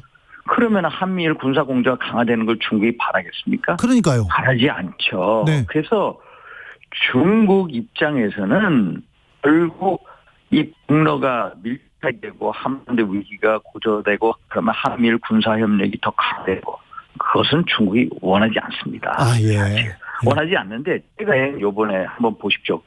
구구절 예. 행사가 있지 않았습니까? 네. 지난주 구구절 행사가 있었는데 이 중국에서 북한에 파견된 류고추 네. 부총리입니다. 네. 근데 북한의 내각 총리 김덕원인가요? 예. 회담을 했거든요. 예. 거기서 무슨 회담을 했냐. 이 사람들의 북한과 중국의 가장 중요한 주제는 뭐냐. 군사 문제가 아니라 민생 문제입니다. 소위 말해서 예. 식량 문제, 무료 문제, 지원 문제 이런 걸 얘기하거든요. 그래서 러시아하고 북한의 관계하고 중국과 북한의 관계는 좀 결이 다르다라는 네. 걸 볼 수가 있습니다. 예, 외교에서 이 결이 다른데 이 미묘한 거를 잘 이용해야 되는데 예. 한중일 정상회담 얘기하고 시진핑 뭐 국가주석 방한 얘기도 하는 것 같은데 지금 중국과는 좀 얘기가 돼가고 있습니까? 제가 이제 단소에서 정보를 좀 못 드립니다. 느끼고 말씀을 드리면 일단 한 아세안 이제 그 정상회담, 한일 중 또 우리 회의 정상회담 있지 않았습니까? 네. 거기서 우리 대통령께서 한국 정상회담 올해 하자 강력히 추천하셨고 리창 총리가 나왔습니다. 네. 리창 총리 적극 호구 조태용 사무실장이 어디 방송에 가서 시진핑 주석이 올 가능성이 크다라고 얘기했는데 또 뭔가 내 느낌으로는 네. 리창하고의 그 회담에서 뭔가 어떤 중요한 실마리를 얻었다라든지 아니면 최근 계속해서 박진 장관하고 왕 외교부장하고 얘기하지 않습니까? 거기서라든지 아니 국가 중간의 경제위원회 계속 이 실무선에서 열렸거든요. 그게 전략으로 접근하려고 한다는 느낌을 강하게 받았습니다. 그래서 한국과 중국의 정상회담 이후에 시진핑 주석이 방한을 하지 않겠냐 조심스럽게 내다보고 있습니다. 네. 윤 대통령이 아세안 정상회의 가고 G20 정상회의 갔어요. 그래서 러시아한테 중국한테도 안보리 이사국답게 똑바로 해라 이렇게 견제구를 막 강성 발언을 이렇게 남기던데 이거는 괜찮습니까? 이게요 정말로 이게 문재인 대통령하고 다른 겁니다. 소위 말해서 우리 윤석열 대통령 자기 입장을 강하게 피력합니다. 오히려 박승호 얘기. 의원님. 예. 전화 상태가 너무 고르지 않아서요. 자기 입장을 강하게 정확하게 나타내는 게 중요합니다. 그걸 통해서 결국은 우리의 입장을 정확하게 전달하고 그거에 맞춰서 중국이나 러시아가 잘 들립니다. 이제. 또 그거에 대해서 반응을 하는 거거든요. 그래서 대통령의 중국과 러시아에 얘기하는 거 저는 옳은 방향으로 가고 있다. 그렇기 때문에 결국 중국도 우리한테 오고 있지 않냐. 결국 한국과 중국 시진핑 주석하고 정상회담도 있을 거다 이렇게 보고 있습니다. 의원님 전화 연결 상태가 고르지 않아서 인터뷰 여기서 마무리하고 잠시 후에 인터뷰 이어가는 걸로 하겠습니다. 왜 그러죠? 왜 그런지 모르겠어요. 저희가 기술적인 방법을 찾아서 인터뷰 잠시 후에 이어가겠습니다. 네, 잠시 후에 연결하겠습니다. 윤상현 국민의힘 의원이었습니다.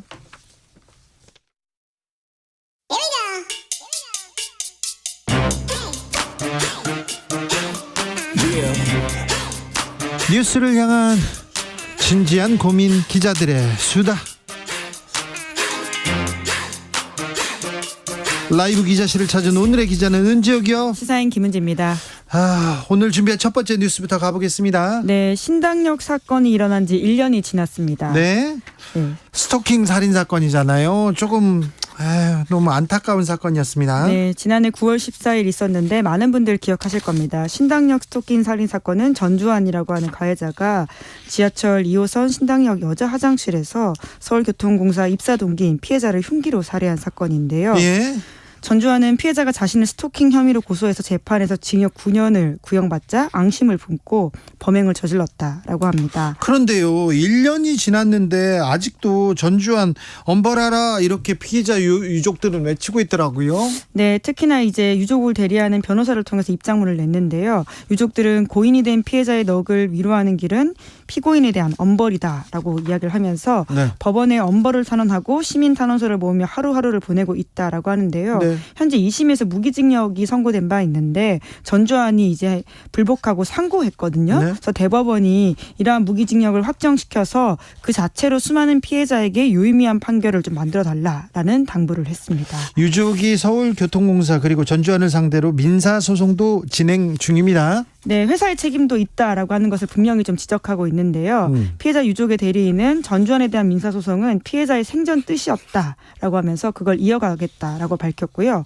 뿐만 아니라 회사의 책임에 대해서는 피해자 개인정보를 적법하게 처리하지 않고 사용자로서 안전보호 의무를 다하지 않았다라고 하는 것을 지적하면서 손해배상 청구하겠다라고 밝혔습니다. 네. 특히나 이번 판결로 이 법률상의 회사의 책임이 분명해진다면 피해자와 함께 근무했던 직장 동료들이 안전한 공간에서 일할 수 있는 계기가 될 것이다라고 지적하기도 했습니다. 네. 실제로 이제 현장에서 근무하는 이들이 사건이 일어난 지 1년이 지났지만 일터가 얼마나 안전하다고 느끼냐라고 하는 노조의 설문조사에 대해서 대부분이 좀 부정적으로 답을 한 바가 있거든요. 네. 최근에 이제 신당역 참사 일주기 영무 현장 안전진단 설문조사라고 해서 여기에 지하철 노동자 1,000명 넘게 참여를 했는데요. 10명 중 4명꼴로 신당역 사건 이후에 정부의 대응 및 대책이 안전한 일터와 직장 내 성폭력 방지에 의미 있는 변화를 주지 않았다. 이렇게 답을 했고요. 또 10명 중 7명은 역에서 안전을 충분히 보호받고 있지 못하다라고 답했습니다. 지난달 20일에서 28일 지하철 노동자 1,055명 대상으로 서울교통공사 노조에서 이렇게 여론조사를 한 겁니다. 그래요. 스토킹 범죄 뉴스는 많이 나오는데요. 그 뉴스가 지나가면 다예요. 피해자 보호 조치 여전히 미흡하다는 지적 나옵니다. 경찰서에 이렇게 신고하면요, 좀 잘 지내보세요, 말해보세요, 이렇게 얘기한다는 사람들 얼마 전에도 만났어요. 네, 실제로 그와 관련해서 살인 사건은 최근에도 있었는데 네. 지난 7월에 인천에서 경찰에서 스마트워치 지급받고 법원을 통해서 접근 금지 명령까지 받았던 스토킹 피해자가 있거든요. 네. 그런데 이 사람도 가해자에게 살해당하는 일이 벌어졌습니다. 아이고. 뿐만 아니라 지난해 11월 대구에서는 한 남성이 스토킹 신고를 이미 받았음에도 피해자를 다시 찾아가서 피해자의 아들을 살해하고 피해자를 납치 감금한 사건도 벌어진 바가 있는데요. 현재 말씀하신 것처럼 피해자와 관련된 보호 조치에 있어서는 이제 가해자와 피해자 분리 조치가 핵심이지 않겠습니까? 네. 그래서 긴급 응급 조치와 잠정 조치라고 하는 것이 있는데요. 이것의 위반율이 높은 편이다라는 지적이 나오고 있는데 네. 특히나 잠정 조치 같은 경우에는 피해자가 직접 청구할 수 없을 뿐만 아니라 연장도 최대 9개월까지만 가능하다라는 점에서 한계고 있다가 지적되고 있습니다. 자, 주진우 라이브에서는 그 스토킹 범죄 이런 사건이 나오면요, 이 사건만 이렇게 보도하는 게 아니라 그 이후에 후속 조치, 피해자를 위한 후속 조치 잘 되고 있는지 그런 부분에 대해서 이렇게 계속해서 보도해서 관심을 기울일 수 있도록 하겠습니다. 다음 뉴스로 가볼까요? 네, 선관위의 부정 채용 실태가 드러났습니다. 너무하더라고요. 너무해도 이게 무슨 선거 관리를 하겠어요. 이렇게 부정 부패 채용 관리나 좀 제대로 하라고 얘기하고 싶더라고요. 네, 국민권익위원회가 선관위 경력 채용 전수조사 결과를 발표한 건데요. 네. 권익위가 이제 지난 7년 동안 선관위의 경력으로 채용된 364명 중에서 15%가 부정 합격 의혹이 있다라고 밝혔습니다. 네. 이제 특히나 이제 권익위는 고의성이 의심되거나 상습적으로 부실 채용을 진행한 28명에 대해서는 검찰에 고발을 했고요. 가족 특혜나 부정 청탁 여부 등이 의심되는 312건에 대해서는 수사 의뢰하기로 했습니다. 네, 고발하고 수사 의뢰했습니다. 권익이 따르면 어떤 걸 밝혔어요? 네, 선관위에는 규정을 따르지 않은 과정을 거쳐서 합격한 사람이 총 이제 58명이라고 하는데요. 네. 이 중에 특히 31명은 정규직 전환 특혜 의혹이 있다라고 합니다. 네. 예를 들어서 이제 5급 이하 임기제 공무원은 정규직으로 전환하려면 서류, 면접 이런 경력 채용 절차를 거쳐야 되는데 이걸 생략했다라고 합니다. 아니, 서류 면접이 없는 그런 채용이 어디 있습니까? 국가기관이. 네, 이제 뿐만 아니라 선관위 근무자를 더 우대하는 방식으로 부당 채용된 의혹을 받는 사람도 29명이나 된다라고 하는데요. 예를 들어서 이제 한시 임기제 공무원에 대한 채용 공고문을 내부 게시판에만 올린다라고 합니다. 그래서 내부자들의 친척 그리고 아들만 이렇게 지원을 한 다음에 일단 임시로 채용했다가 다시 정규직으로 가는 거죠. 예, 그런 의혹들이 있고 지금 권익위가 발표했는데요. 이제 우선은 더 수사가 진행돼야 되겠지만 지금 나온 건 내용만으로도 굉장히 부적절하다라고 할 수 있습니다. 선관위 입이 10개라도 할 말이 없습니다. 일단은 반성하고 사과하고 자성해야 됩니다. 네, 그렇습니다. 그런데 이제 언론 보도를 통해 가지고 나온 이후에는 굉장히 선관위가 수세적으로 이 사항에 대응을 했기 때문에 여러 가지 여론의 비판을 받은 바가 있는데 했는데요. 네. 언론 보도 이후에 이제 4명에 대해서 수사 의뢰하고 4명을 징계하는 데 그쳤고요. 그래서 감사원이 감사하겠다라고 하자 헌법상 독립기관이라는 이유로 거부하고 강제력 없는 권익위 조사만 받겠다라고 밝힌 바가 있습니다. 네. 그러자 이제 여론의 비난이 거세지자 이번 사안에 한해서만 조사감사 수용하겠다라고 밝혔는데 권익위 조사는요, 일단 강제권이 없기 때문에, 강제 수사가 아니기 때문에 이게 다라고 볼 수 없어요. 선관위에서 좀 더 반성하는 모습으로 잘못했잖아요. 네, 직원의 41.1%만 개인정보 제공해서 사실 조사가 다 철저하게 이루어졌는지도 의문이 남는다, 이런 지적이 나오고 아직 있습니다. 엄청나게 많이 남았네요. 네. 선관위에서 뭐라고 합니까? 네, 권익위 전수조사 결과 존중한다라고 말을 하고 있는데요. 하지만 권익위 조사 결과 중에 일부 사안에 대해서는 그 위원회가 소명한 부분이 반영되지 않는 등 두 기관의 의견 차이가 있다라고 하면서 향후에 진행된 수사기관 수사 지켜보겠다. 검찰, 공수처 이런 데 열심히 나서서 수사해야 됩니다. 그래서 불공정, 이게 원칙과 상식입니까? 이거 뿌리 뽑아야 됩니다. 이거 수사 지켜보겠습니다. 여기까지 들을까요? 네. 기자들의 수다, 시사인의 김은지 기자였습니다. 감사합니다. 네, 감사합니다. 전화 연결 상태가 고르지 않아서 윤상현 의원과 인터뷰 중간에 멈췄는데 다시 이어가겠습니다. 의원님 연결돼 있습니까? 예, 연결돼 있습니다. 네, 이제 잘 들립니다. 예. 목소리가 좀 좋아지셨어요. 예. 아까는 탁했습니다. 그런데요, 북한 러시아 정상회담 하고 북한 중국 계속해서 경제 교류 이어가는데 한중일 동맹만, 아니 한중일이 아니죠, 한미일 동맹만 외치고 너무 강하게 외교적 발언을 쏟아내면서 오히려 북한하고 러시아, 북한하고 중국하고 이렇게 더 단단해질 이런 빌미만 주는 거 아니냐, 이런 지적도 있어요. 근데 네. 그 북한하고 중국하고의 관계, 또 북한하고 러시아의 관계는 한미일 공조 강화 이전에 이미 진행돼 있던 거고요. 결국 한미일 공조가 북중러의 어떤 군사 공조를 더 강화시킨 거 아니냐, 이런 식인데, 이런 식의 논리보다는 그건 원래부터 있었던 거고, 우리가 공조가 없더라고 하더라도 그 중국을 중심으로 그 3국은 대미 공동 전선을 이미 유지하고 있습니다. 그래서 오히려 한미일 군사 공조를 통해서 우리의 입장을 명확하게 북한이나 중국이나 러시아에게 전달하는 게 훨씬 더 효과적입니까? 효과적이다, 이렇게 보고 있습니다. 그러면 아세안 정상회의 그리고 G20 정상회의에서 윤석열 대통령이 외교 잘하고 있는 겁니까? 외교 잘하고 있습니다. 우리 입장을 명확하게 얘기를 해줘야 돼요. 결국 한번 보십시오.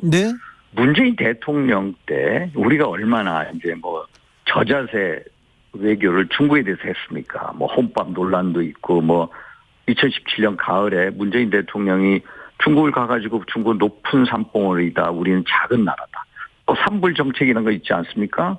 우리가 사드 추가 배치 안 한다, 한미일 군사동맹 안 한다, 미국 주도하에 MD 체제, 미사일 방어 체제에 가입 안 한다, 산불 약속까지 했는데, 그러면서 오매불만 계속 기다렸던 게 뭡니까? 시진핑 주석의 한국 방문입니다. 하나도 되지 않았습니다. 그리고 2017년 3월에 중국이 사드 배치에 대해서 포복 조치하지 않았습니까? 했죠. 포복 조치가 최근에서야 소위 말해서 단체 관광객 여행 해제를 했습니다. 결국 뭐냐? 중국에 대한 저자세 외교보다는 우리의 어떤 가치를 통해서 명확한 입장을 밝히는 게 중요하고, 그러면서 레버리를 갖춰서 중국으로 하여금 우리한테 다가오게끔 만들고, 그러면서도 우리가 그때 우리의 국익적 관점에서 우리의 또 신뢰도 취하고, 그래서 지금까지 한국 문재인 정부가 중국하고의 관계를 하지 않았습니까? 그거에 대한 외교 패턴이나 정책이나 이런 것을 다시 정상화시키고, 그러면서 중국을 땡기는 그런 과정이다. 그래서 잘하고 있는 겁니다. 그런데요, 의원님, 문재인 정부 때 한중 경제 교류 나쁘지 않았고요, 무역 수지 나쁘지 않았습니다. 그렇잖아요. 지금은 중국과의 그 무역 수지 계속 나빠지고 있는데 이 부분 신경 써주셔야 됩니다. 그거는 어떤 중국의 어떤 시장이 소위 말해서 우리가 중간재를 중국에다 수출하지 않습니까? 중간재 수출을 통해서 하는데 중간재 수출이 우리의 제대로 되지 않은 겁니다. 그래서 우리가 지금 중국하고의 교류가 연간 한 3,800억 달러 예. 그 정도 될 겁니다. 그래서 원래 우리가 중국에 대해서 우위를 가지고 무역 흑자를 가져왔는데 네. 이제는 오히려 수입이 많아지고 수출이 줄어드는 이런 단계다. 또 우리가 중국의 어떤 여러 가지 이제 그 경제적인 제약 때문에 네. 우리 나름으로 다변화를 하고 있다. 네. 그 과정 중에 있다라는 말씀을 드립니다. 네, 과정인데 아무튼 실리 경제 중요하니까 이 부분도 좀 잘 챙겨 주십시오. 예, 그러겠습니다. 개각 얘기가 나오는데요. 예. 개각 어떻게 보십니까? 개각은 그간 뭐 잼버리 뭐 여러 가지 이제 새만금 세계 잼버리 행사에 대해서 파행이라든지 네. 뭐 또 어떤 최근에 이종섭 이 국방부 장관이 네. 사입봉하지 않았습니까? 예. 그런 차원에서 이루어지고 있습니다. 네. 홍준표 대구시장이 정당 출신을 국방부 장관에 임명 안 하는 게 낫다. 군 검찰 정권 전리품으로 여기지 말라 이런 얘기 하셨던데요. 근데 원론적인 말씀을 하신 거고요. 예를 들어서 이제 국방부 장관이나 법무장관 같은 경우에 정책 중립이 대단히 중요하거든요. 네. 그래서 정치인 뭐 정당 출신을 배제라고 하면 반대 정당으로부터 이제 정치적 공경에 빌미를 주기 때문에 그런데 네. 신원식 의원 같은 분 경우에 제가 예전부터 압니다만 대단한 군사 전문가입니다. 네, 군인이었죠. 예, 이분은 정치인이라고 보는 게 아니라 단지 군사 전문가로서 국민의힘이 영입을 해서 또 영입한 분이거든요. 그래서 정치인이라기보다는 군사 전문가로 봐달라. 그래서 그 문제를 신원식 장관 후보자한테 만약에 된다면 그걸 적용할 건 아니라고 봅니다. 네. 유인촌 전 장관도 다시 장관으로 컴백한다는 설이 있습니다. 저는 그거에 대해서는 좀 우려는 있습니다. 어떤? 유인촌 장관은 예전에 이미 그 장관 하신 분이고요. 그때. 소위 말해서 이 어떤 이 우리 대한민국의 문화 수준, 소프트 파워 수준이 대단히 높지 않습니까? 네. 또 이 젊은 세대, 예를 들어 BTS부터 시작해가지고 우리의 그 상상을 초월하는 젊은이들의 그 어떤 문화 콘텐츠 네. 등등을 담아내야 되는데 물론 문학의 원로로서 대접을 받는 분입니다만은 네. 어떤 그런 이 문화 콘텐츠 사업의 미래 전략적인 어떤 포석 네.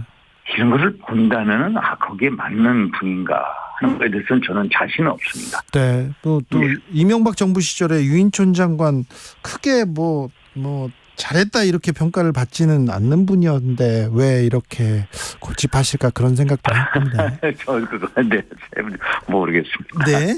예. 이재명 대표가 민주당 대표 오늘 6번째 검찰 출석했습니다. 검찰 예. 출석 어떻게 보셨어요?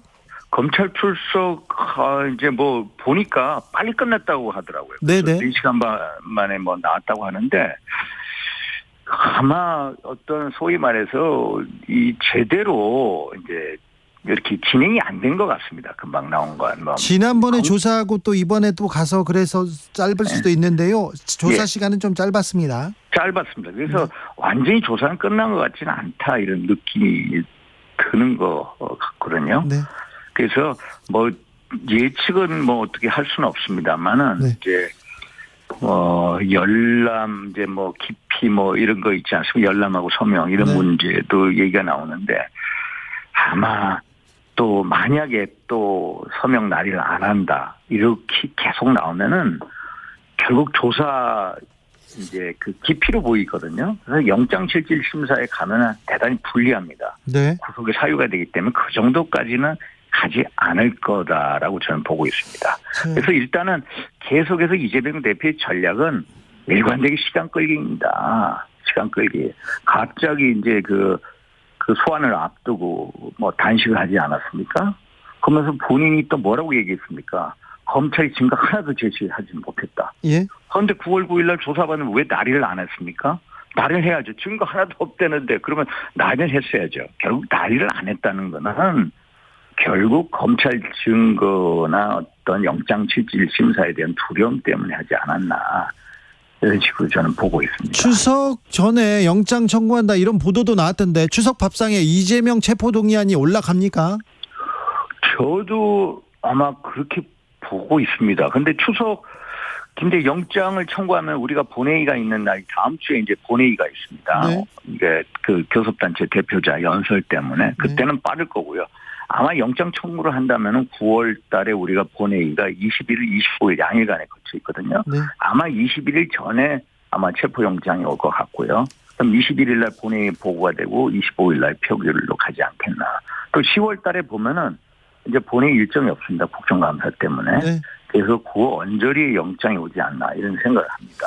어쨌거나 야당 대표가 지금 단식하고 있는데요. 이 국면은 어떻게 풀어야지, 손을 잡아줘야지, 이런 그 얘기가 여당 내에는 없습니까? 여당 내도 있습니다. 저도 이제 이 정말로 송구스러운 게 정치가 완전 전쟁입니다. 예. 저는 정말로 안타깝습니다. 네. 여야 간의 대표 간의 어떤 회담도 있고 네. 또 그것을 제가 우리 김기현 대표한테 아픈 소리도 하지 않습니까? 예. 김기현 대표와 뭐라고 말씀하시냐면 이재명 대표하고 만나서 한번 밥 한번 하자 그러면 그 다음날 반응이 술밥은 친구랑 먹으라고 그러고 또 협상하자면 카메라 켜놓고 협상하자.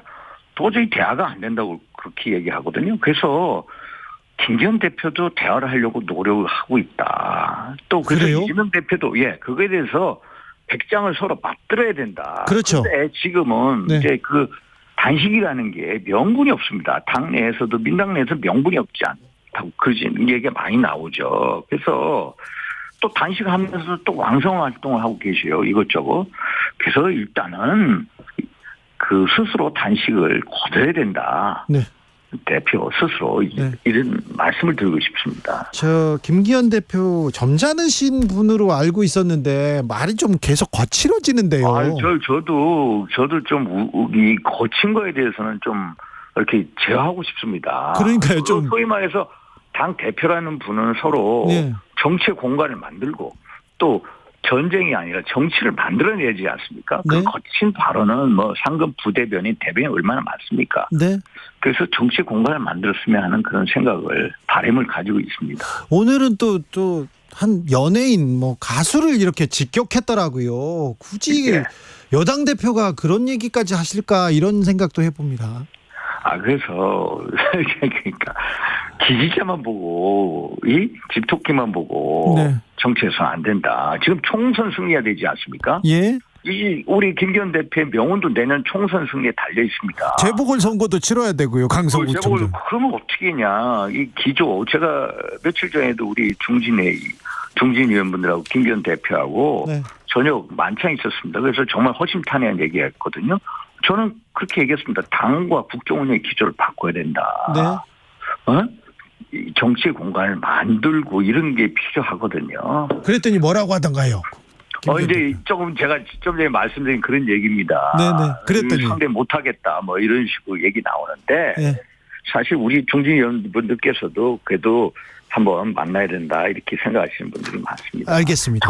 저도 아무리 이재명 대표 그래도 결국은 정치의 그 궁극적인 책임은 야당보다는 정부 여당입니다. 그럼요. 정부 여당이 이 정치가 실패하면 그 최고의 부메랑이 누구한테 올 건가 생각해 보면은 야당보다는 여당한테 또 대통령한테 옵니다. 그래서 제가 이런 식으로 당에다가 또 언론에 나가서 올바른 목소리, 바른 소리를 전하려고 합니다. 결국 당과 대통령에 대한 충정으로 얘기하는 거거든요. 알겠습니다. 그래서 정부 여당이 대통령한테 쓴소리 계속 해주십시오. 오늘 그런데 전화 연결 상태가 너무 안 좋았어요. 그래가지고 이게 전화로 하지 말고 스튜디오 오라는 얘기예요. 네. 그러게. 지난번에 갔었죠. 아니요, 또 오셔야죠. 또 사라지기 전에. 얼른 오세요. 전화 연결 상태가 고르지 않았던 점 다시 한번 청취자 여러분께 죄송합니다. 양해 부탁드리겠습니다. 윤상현 국민의힘 의원이었습니다. 감사합니다. 교통정보센터 다녀올까요? 김민혜 씨. 네, 이 시각 교통정보입니다. 먼저 수도권 제 순환고속도로 판교에서 구리 방향 강일 부근 3차로에서 고장난 차를 처리하고 있고요. 더 지난 불암산 터널 부근 4차로에서는 고장난 화물차를 처리하면서 퇴계원에서 불암산 터널까지 5km 정체되고 있습니다. 제 경인고속도로 성남 방향은 하객 분기점 부근 3차로에서 승용차 관련 사고나 처리하면서 차로 변경에 주의하셔야겠고요. 하객 분기점에서 서창 분기점까지 쪽에는 7km 정체도 이어지고 있습니다. 또 안현 분기점에서 광명까지도 더디게 지나고 있습니다. 경부고속도로 서울 쪽은 경부 동탄 터널 부근 5차로에서 고장난 승용차를 처리하고 있고요. 또 청주 영덕고속도로 영덕 쪽 내서 1터널 부근 2차로와 갓길에서는 승용차 추돌 사고나 처리 중입니다. KBS 교통정보센터였습니다.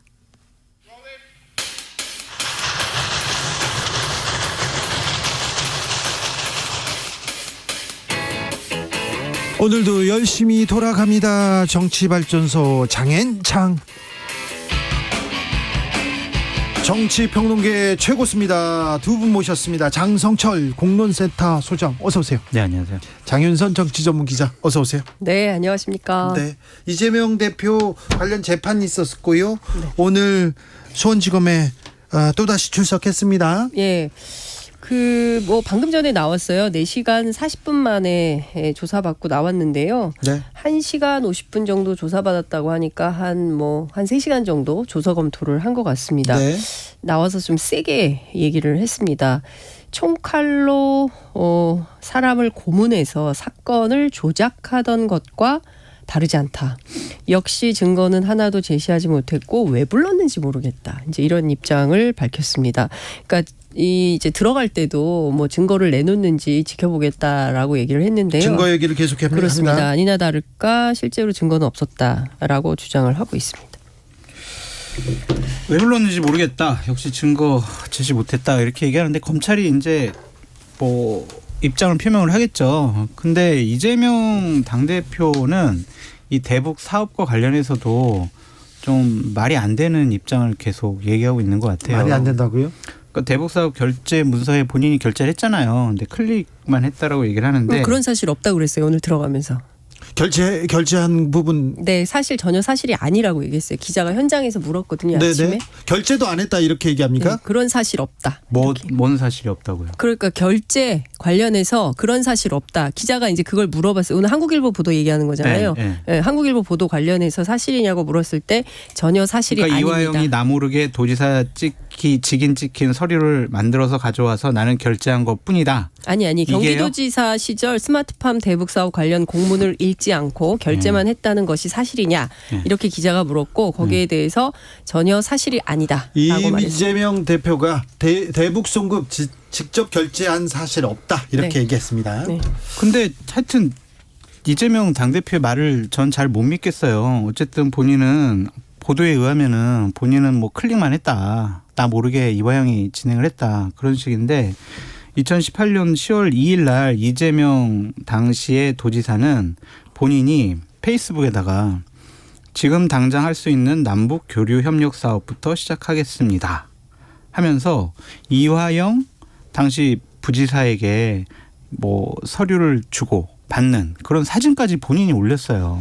그런데 본인이 이 사업과 관련해서 모른다고 얘기하는 것 남북 교류 자체가 협력 사업을 하는 것과 이 사업과 이거를 등치시켜서 내가 쌍방울권이라고 얘기는 안 했고 대북 사업 결제 문서에 본인은 나도 모르게 이화영이 도지사 직인 찍힌 거 가져와가지고 나는 결제만 했다. 나는 대북 사업 하는지도 난 모른다. 이화영이 안다. 그 부분도 이런 얘기를 보도를 했다라고 지금 나와 있고 어쨌든 부인을 했으면은 이 부분에 대해서는 다시 한번 확인을 해봐야 될 것 같고 오늘 들어가면서 근데 이재명 당대표가 하는 얘기를 다 이렇게 맞다라고 생각하시면서 제가 한 얘기를 언론에 보도 나온 얘기를 그게 아니다라고 얘기하시는 게 맞아요? 근데? 아니 그게 아니라 무슨 얘기냐면 지금 문제 제기 잠시만요.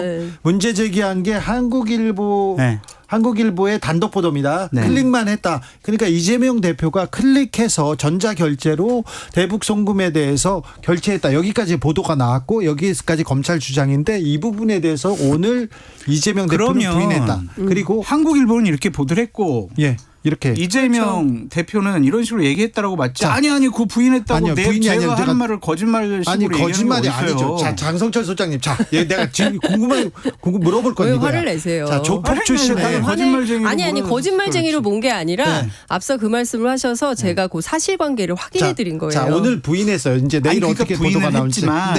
한국일보에서 후속적으로 자신들이 보도한 내용에 대해서 확인을 해줄 거 아니에요. 그러니까 그건 지켜보죠. 나는 장 소장님한테 저한테 궁금한 게 따로 있다니까. 네. 오늘 이재명 대표가 들어가면서 내가 조폭 이 깡패 출신의 조폭 출신의 부패한 기업가한테 100억 원 상당의 돈을 지원해서 대북 사업 하려고 했겠냐. 그만큼 어리석지 않다. 이 얘기를 했는데 이 얘기에 대해서는 어떻게 생각하십니까? 장성철의 생각이 궁금합니다. 그게 맞죠. 그렇게 생각을 하셨어야 맞는데 김성태 쌍방울 회장과 이화영 부지사는 대북 사업과 관련해서 여러 가지 일들을 같이 진행을 했고 둘이 같이 했어요. 났고.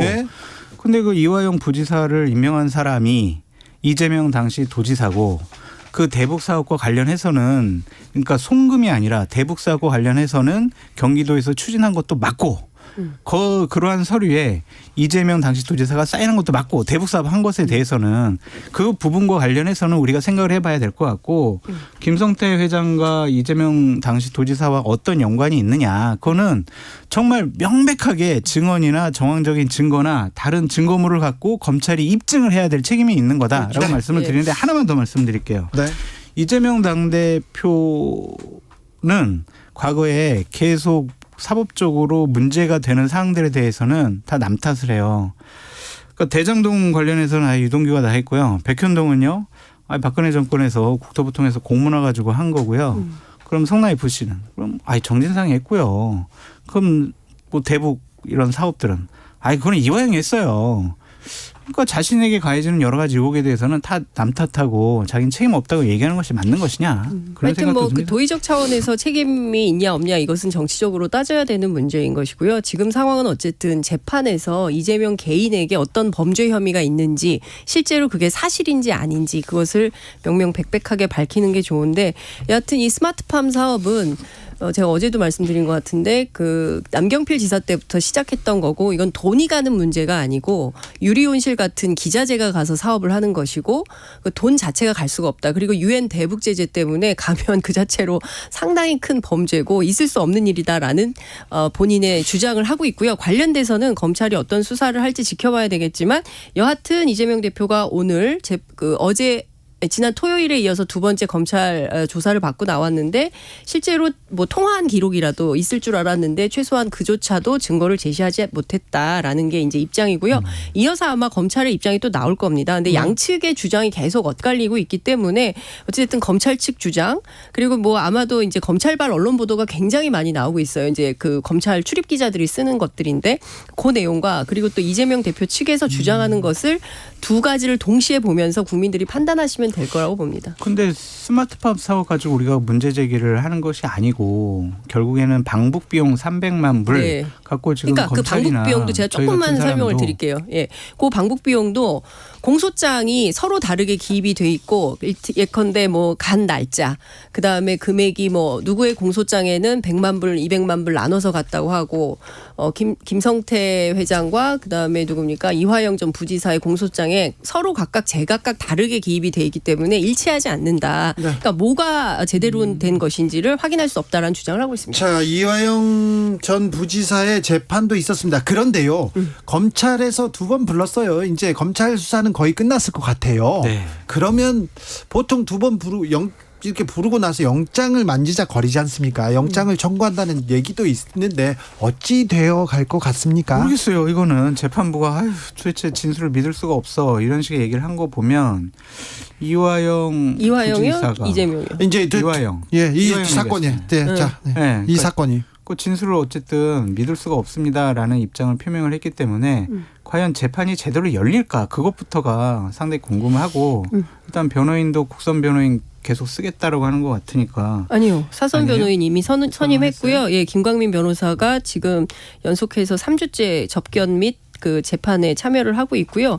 오늘 재판 관련된 취재를 해보니까 그 재판부가 못 믿겠다고 했어요. 그 이화영의 진술이 자꾸 오락가락한다. 그런데 실제로 본인이 이제 지난 목요일에 이 옥중서신 형태로 이재명 대표와 관련된 냈죠. 진술서가 허위 진술이다라고 이제 얘기를 했는데 이제 관련해서 오늘 재판 시작하자마자 피의자 신문조서 관련해가지고 검찰 측에 항의가 있었다고 하고요.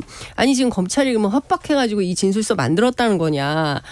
그리고 증거인부서 그 변호사가 낸 시점이 말이야. 이재명 대표 검찰 출석 앞두고 냈는데 이거 피고를 위한 거냐 아니면 더 높은 사람을 위해서 부랴부랴 낸 거냐 라고 비판을 했다는 거죠. 근데 변호인은 이런 얘기를 해요. 아니 그 전날 검사가 직접 전화를 해가지고 30분이나 통화를 하면서 당신들 증거 부동의할 거면 빨리빨리 증거인부 내든지 왜 이렇게 안 내냐라고 해서 부랴부랴 준비해서 냈더니 또 내니까 이번엔 또 이재명 앞두고 수사 앞두고 낸 거냐라고 어쩌라는 거냐 이제 이런 얘기를 하고 있고요. 이 재판에서 중요한 포인트는 이화영 전 부지사의 진술입니다. 왔다 갔다 했기 때문에 그런데 오늘 그 판사가 변호인 의견 보류하고 증거 채택 여부에 대해서 추후 다시 판단하겠다고 했고요. 다음 주 재판에서 이번에는 어떻게 하냐면은 재판부가 직접 증거 조사에 나서겠다. 이게 무슨 얘기냐면요. 피고인 앉혀놓고 재판부가 직접 신문을 하는 겁니다. 판사가. 진작 끌었어야 된다. 이게 너무 변호인 선임 문제 때문에 너무 질질 끌었다. 지금 재판이 왔다 갔다 해가지고 결국에는 이 부분 이렇게 질질 끈 거는 이재명 당대표 재판 관련 아니면 검찰 조사와 관련해서 좀 지연시키려는 의도가 강하지 않았느냐라고 의심하지 않을 수가 없어요. 아무튼 이화영 부지사 관련된 재판이 어떻게 그 결과가 나오더라도 드라마예요. 예, 나오더라도 이게 뭐야 이렇게. 근데 전 한마디 좀 하고 싶은 부분이 있습니다. 네. 저는 이재명 당대표는 야당 지도자, 민주당의 당대표로서 상당히 부적절하고 부적격하고 당대표로 하루라도 있어서는 안 된다고 생각을 하고 있거든요. 그 얘기는 계속 하셨잖아요. 네, 도덕적 윤리적으로도 문제가 많고 지난 1년 동안 지켜보니까 당대표로서 지도자로서 정치적인 정무적인 판단도 제대로 못한다라는 생각도 가졌고 1년 전부터 비판하셨던 것 같아요. 근데 사법적인 이 얘기를 지금 갑자기 이렇게 하시는 이유가 좀 들어보세요. 한 30초만. 네, 그리고 이제 여러 가지 범죄 혐의 때문에 민주당과 민주진영을 상당히 어렵게 만들고 부정부패 집단으로 매도당하는데 큰 역할을 하고 있기 때문에 저는 야당 지도자로 이건 적격하지 않다고 생각을 갖고 있어요. 그래도 거의 한 1년 5개월 이상 지금 이재명 당대표와 주변을 조사를 하고 있잖아요. 검찰이. 예. 3,000여 건의 압수수색과 조사가 이루어졌다라고 하는데 이제 그만했으면 좋겠어요. 이번에 쌍방울 이 사건 조사 갖고 제발 기소를 하든지 체포동의안을 내든지 해서 이재명 당대표에 대한 수사 이제 좀 그만했으면 좋겠어요. 아니, 또 있어요 아직. 아니 이제 그만했으면 좋겠어요. 그러니까 지난 그렇죠. 1년 6개월 동안 최고의 특수부 검사들을 동원해가지고 이렇게 주변 샅샅이 뒤졌는데 아직까지도 제대로 된 증거라든지 정확한 스모킹건 이런 거 하나 발견 못했으면 검찰 능력이 상당히 부족하거나 아니면 진짜 그런 증거가 없다라고 볼 수밖에 없어요. 이거 5년 내내 그럼 조사할 거예요? 그럼 그렇죠. 윤석열 정권의 국정 운영 지표는 이재명 때려잡기예요. 이제 이거 그만했으면 좋겠어요. 제발 한두 달 안으로 검찰이 최대한의 능력을 좀 끌어내가지고 제발 체포동의안 내고 영장 실질 심사에서 구속영장 발부될 수 있을 정도의 제대로 된 증거를 좀 제시했으면 좋겠다. 어쨌든 뭐 정자동 개발 의혹 등 더 남았다는 것이고 더 남았다고요? 네, 그리고 그 검찰은 그렇게 보고 있죠. 그리고 제가 장 소장님하고 토론한 게 진짜 1년이 넘은 것 같아요. 작년 3월에 제가 한국 와가지고 계속 같이 하고 있는데 초반에 저도 상당히 의심을 많이 했습니다. 그러니까 검찰이 아무것도 없이 이렇게 수사를 하겠냐라는 판단을 국민들도 많이 하셨을 것 같아요. 근데 지금에 이르러서는 저도 이제 적극적으로 취재를 해서 알게 된 사실도 많이 있는데 뭐가 없어요. 드러나는 사실이 새롭게 있어야 되는데 검찰이 주장하는 거 다시 또 변호인단 통해서 확인해 보면 사실이 아니에요. 그 대표적인 사건이 변호사비 대납 사건이었어요. 그 얘기는 제가 그 지금 사건 사라졌어요. 그 사건 취재하면서 야 이럴 수가 있나라는 생각을 했었거든요. 근데 이번도 좀 비슷한 상황인 것 같습니다. 근데 김성태가 대납했다고 또 다시 진술을 번복을 했는데. 네, 알겠어요. 네. 아무튼 아저씨 그만했습니다. 예, 검찰의 이재명 수사 이 얘기는 이제 그만했으면 이게 좋겠다. 하나만 더 이런 말씀드리면 언젠가는 정권이 교체될 거 아니에요. 그럼 이게 가장 나쁜 선례가 될 거예요. 그런 경쟁자 이런 식으로 해가지고 또 탈탈 털어가지고 그 진영을 완전히 묵사발 만들어 놓을 거예요. 개각으로 가보겠습니다. 네. 개각으로 입다물란 얘기시군요. 아니요. 이종섭 국방부 장관은 대통령실에 사의 표했습니다. 안 그래도 개각설에 이름 올라왔습니다. 자, 이종섭 하고 신원식 그리고 김행 그다음에 유인촌 이 세 분 이름 나옵니다. 네. 제가 오늘 너무 재밌었어요. 이 취재하면서. 네. 일단은 그 국방부 분위기가 지금 너무 갑작스럽고 당혹스럽다라는 얘기가 나오고 기자실에서는 지금 소란이 오랫동안 있어요. 예, 그러니까 상당히 오랫동안 소란이 있었는데 오늘 그 결정판인 것 같습니다. 국무회의 현장 스케치 이 취재한 기자들에 따르면 이종섭 장관이 국무회의 들어갈 때까지만 해도 사임 사실을 몰랐던 것 같다. 왜냐하면 기자들이 옆에 다 붙어가지고 사표 내셨다는데 사실입니까? 뭐 이런 얘기들을 물어봤는데 이종섭 장관이 안 그때 냈대요? 이 장관 측 관계자 사표 썼대요? 막 이렇게 했다는 거예요. 그래서 아니 몰랐어요. 뭐 이제 이렇게 됐다는 거고 오늘 기자실의 기자들 국방부 출입 기자들하고 이종섭 장관하고 거의 하루 종일 숨바꼭질을 했는데요. 장관이 국무회의 끝나자마자 바로 부대 시찰을 이유로 계룡대로 헬기 타고 내려갔답니다. 그런데 가서 뭐 했냐? 지금 기자들이 확인한 바에 따르면 해군 참모총장을 비공개로 면담한 것 같다. 왜 만났을까? 해군 아래 해병대가 있지 않습니까? 네. 관련된 얘기를 하지 않았겠냐라고 기자들은 보고 있는데 중요한 포인트는 이게 고별 시찰이다라고 얘기를 했다는 거예요. 부대 시찰이. 네. 고별 시찰이면 그만둔다는 거잖아요. 네. 근데 지금 사임 소식이 확인이 안 되고 있어요. 국방부에서. 그래서 출입 기자들이 지금 국방부의 공식 입장이 왜 안 나오냐라고 해서 지금 대기 중인데 일단 장관이 들어오면 헬리콥터 소리가 난대요. 기자실로. 네. 근데 기자실에 헬리콥터 소리가 안 나가지고 퇴근을 못하고 있다고 얘기를 하고 있습니다. 눈치 없이 왜 이렇게 늦게 사의를 표명했는지 네. 지금 며칠 전부터 계속 사의를 표했다는데 본인은 모르는 사이였군요. 네. 네. 알겠습니다. 그것도 좀 이해가 안 가요. 여가부로 가볼까요? 여가부. 네. 여가부는 안 없어질 것 같아요. 아니 그러니까요. 더 역할이 확대될 것 같고 역할이 확대해요? 권한이 확대될 것 같아요. 아니 여가부 폐지가 민주당 탓이에요. 민주당 탓. 왜요? 민주당이 정부 조직 개편안 통과 안 시켜주니까 여가부 폐지가 안 되잖아요. 그래서 힘 있는 사람을 보낸다니까? 그러기도 하고 내년 예산도 오히려 늘었어요. 그런 것들을 보면 여가부 폐지할 생각은 없는 것 같다라는 생각이 들고 김행 여가부 장관 거론자는 대통령이 아주 상당한 신임을 받고 있는 것 같다. 그래서 뭐 정치적인 조언도 여가부 장관 되면은 할 가능성이 높다. 그렇게 전망해 봅니다. 김행 전 대변인의 정치적 조언을 받는다고요? 아니 김행 대변인이 지금 패널로서는 상대방하고 논쟁을 해야 되기 때문에 상당히 좀 날카롭고 좀 거친 모습을 보였지만 정치적으로 살펴보면은 경력과 이력이 상당히 있어요. 오래 전에 이렇게 당직자도 했고요. 여론조사 전문 기자도 했습니다. 기자도 했고. 저는 국민통합 21이라고 정몽준 후보 대변인이었죠. 그래서 단일화 파기할 때 그때 주역이었어요. 청와대에도 그때 있었고. 제가 출입하던 사람이었거든요.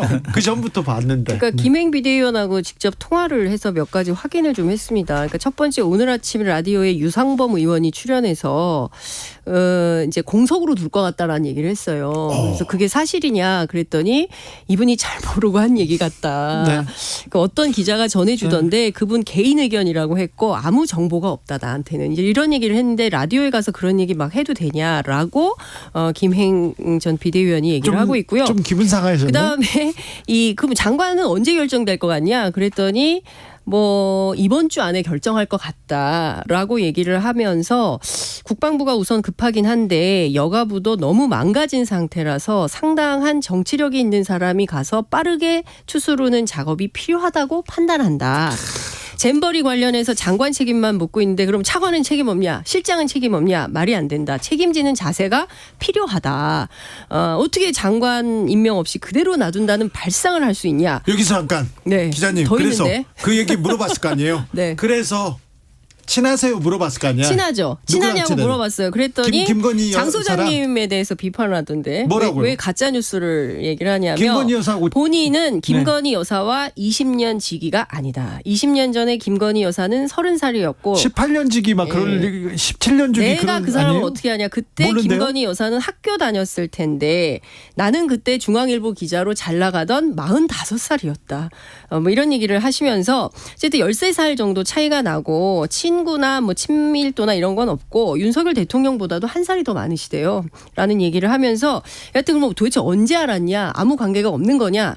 꼭 그런 것은 아닌데 지도부를 해서 집에 불러서 초대해서 가기도 했었고 과거에 무슨 전시회 같은 게 있어서 갔었는데 그때 민주당의 박영선 의원이 소개해줘서 만난 인연이 있다라고 얘기를 했는데 관련해서 얘기하면 장 소장님 그러실 거예요. 아이 그럼 뭐 인연이 없다고 그러지 인연이 있다고 얘기하겠습니까? 아니 인연은 있다고 아니, 근데 죄송합니다. 제가 20년직이라고 한 게 잘못한 것 같다라고 말씀을 드립니다. 아 그래요? 아니 본인이 부인하셨잖아요. 그러면 제가 뭐 잘못한 거죠. 유인촌 전 장관은 또 어떻게 보십니까? 유인촌 전 장관은 사실은 저는 다른 건 다 모르겠어요. 그분의 역량이나 이런 건 다 모르겠는데 국회 상임위 현장에서 네. 기자들을 향해서 그렇게 육두 문자를 남발을 하고 젊은이들한테 굉장히 화제가 됐죠. 밈으로. 그리고 사과도 안 했어요. 했나요?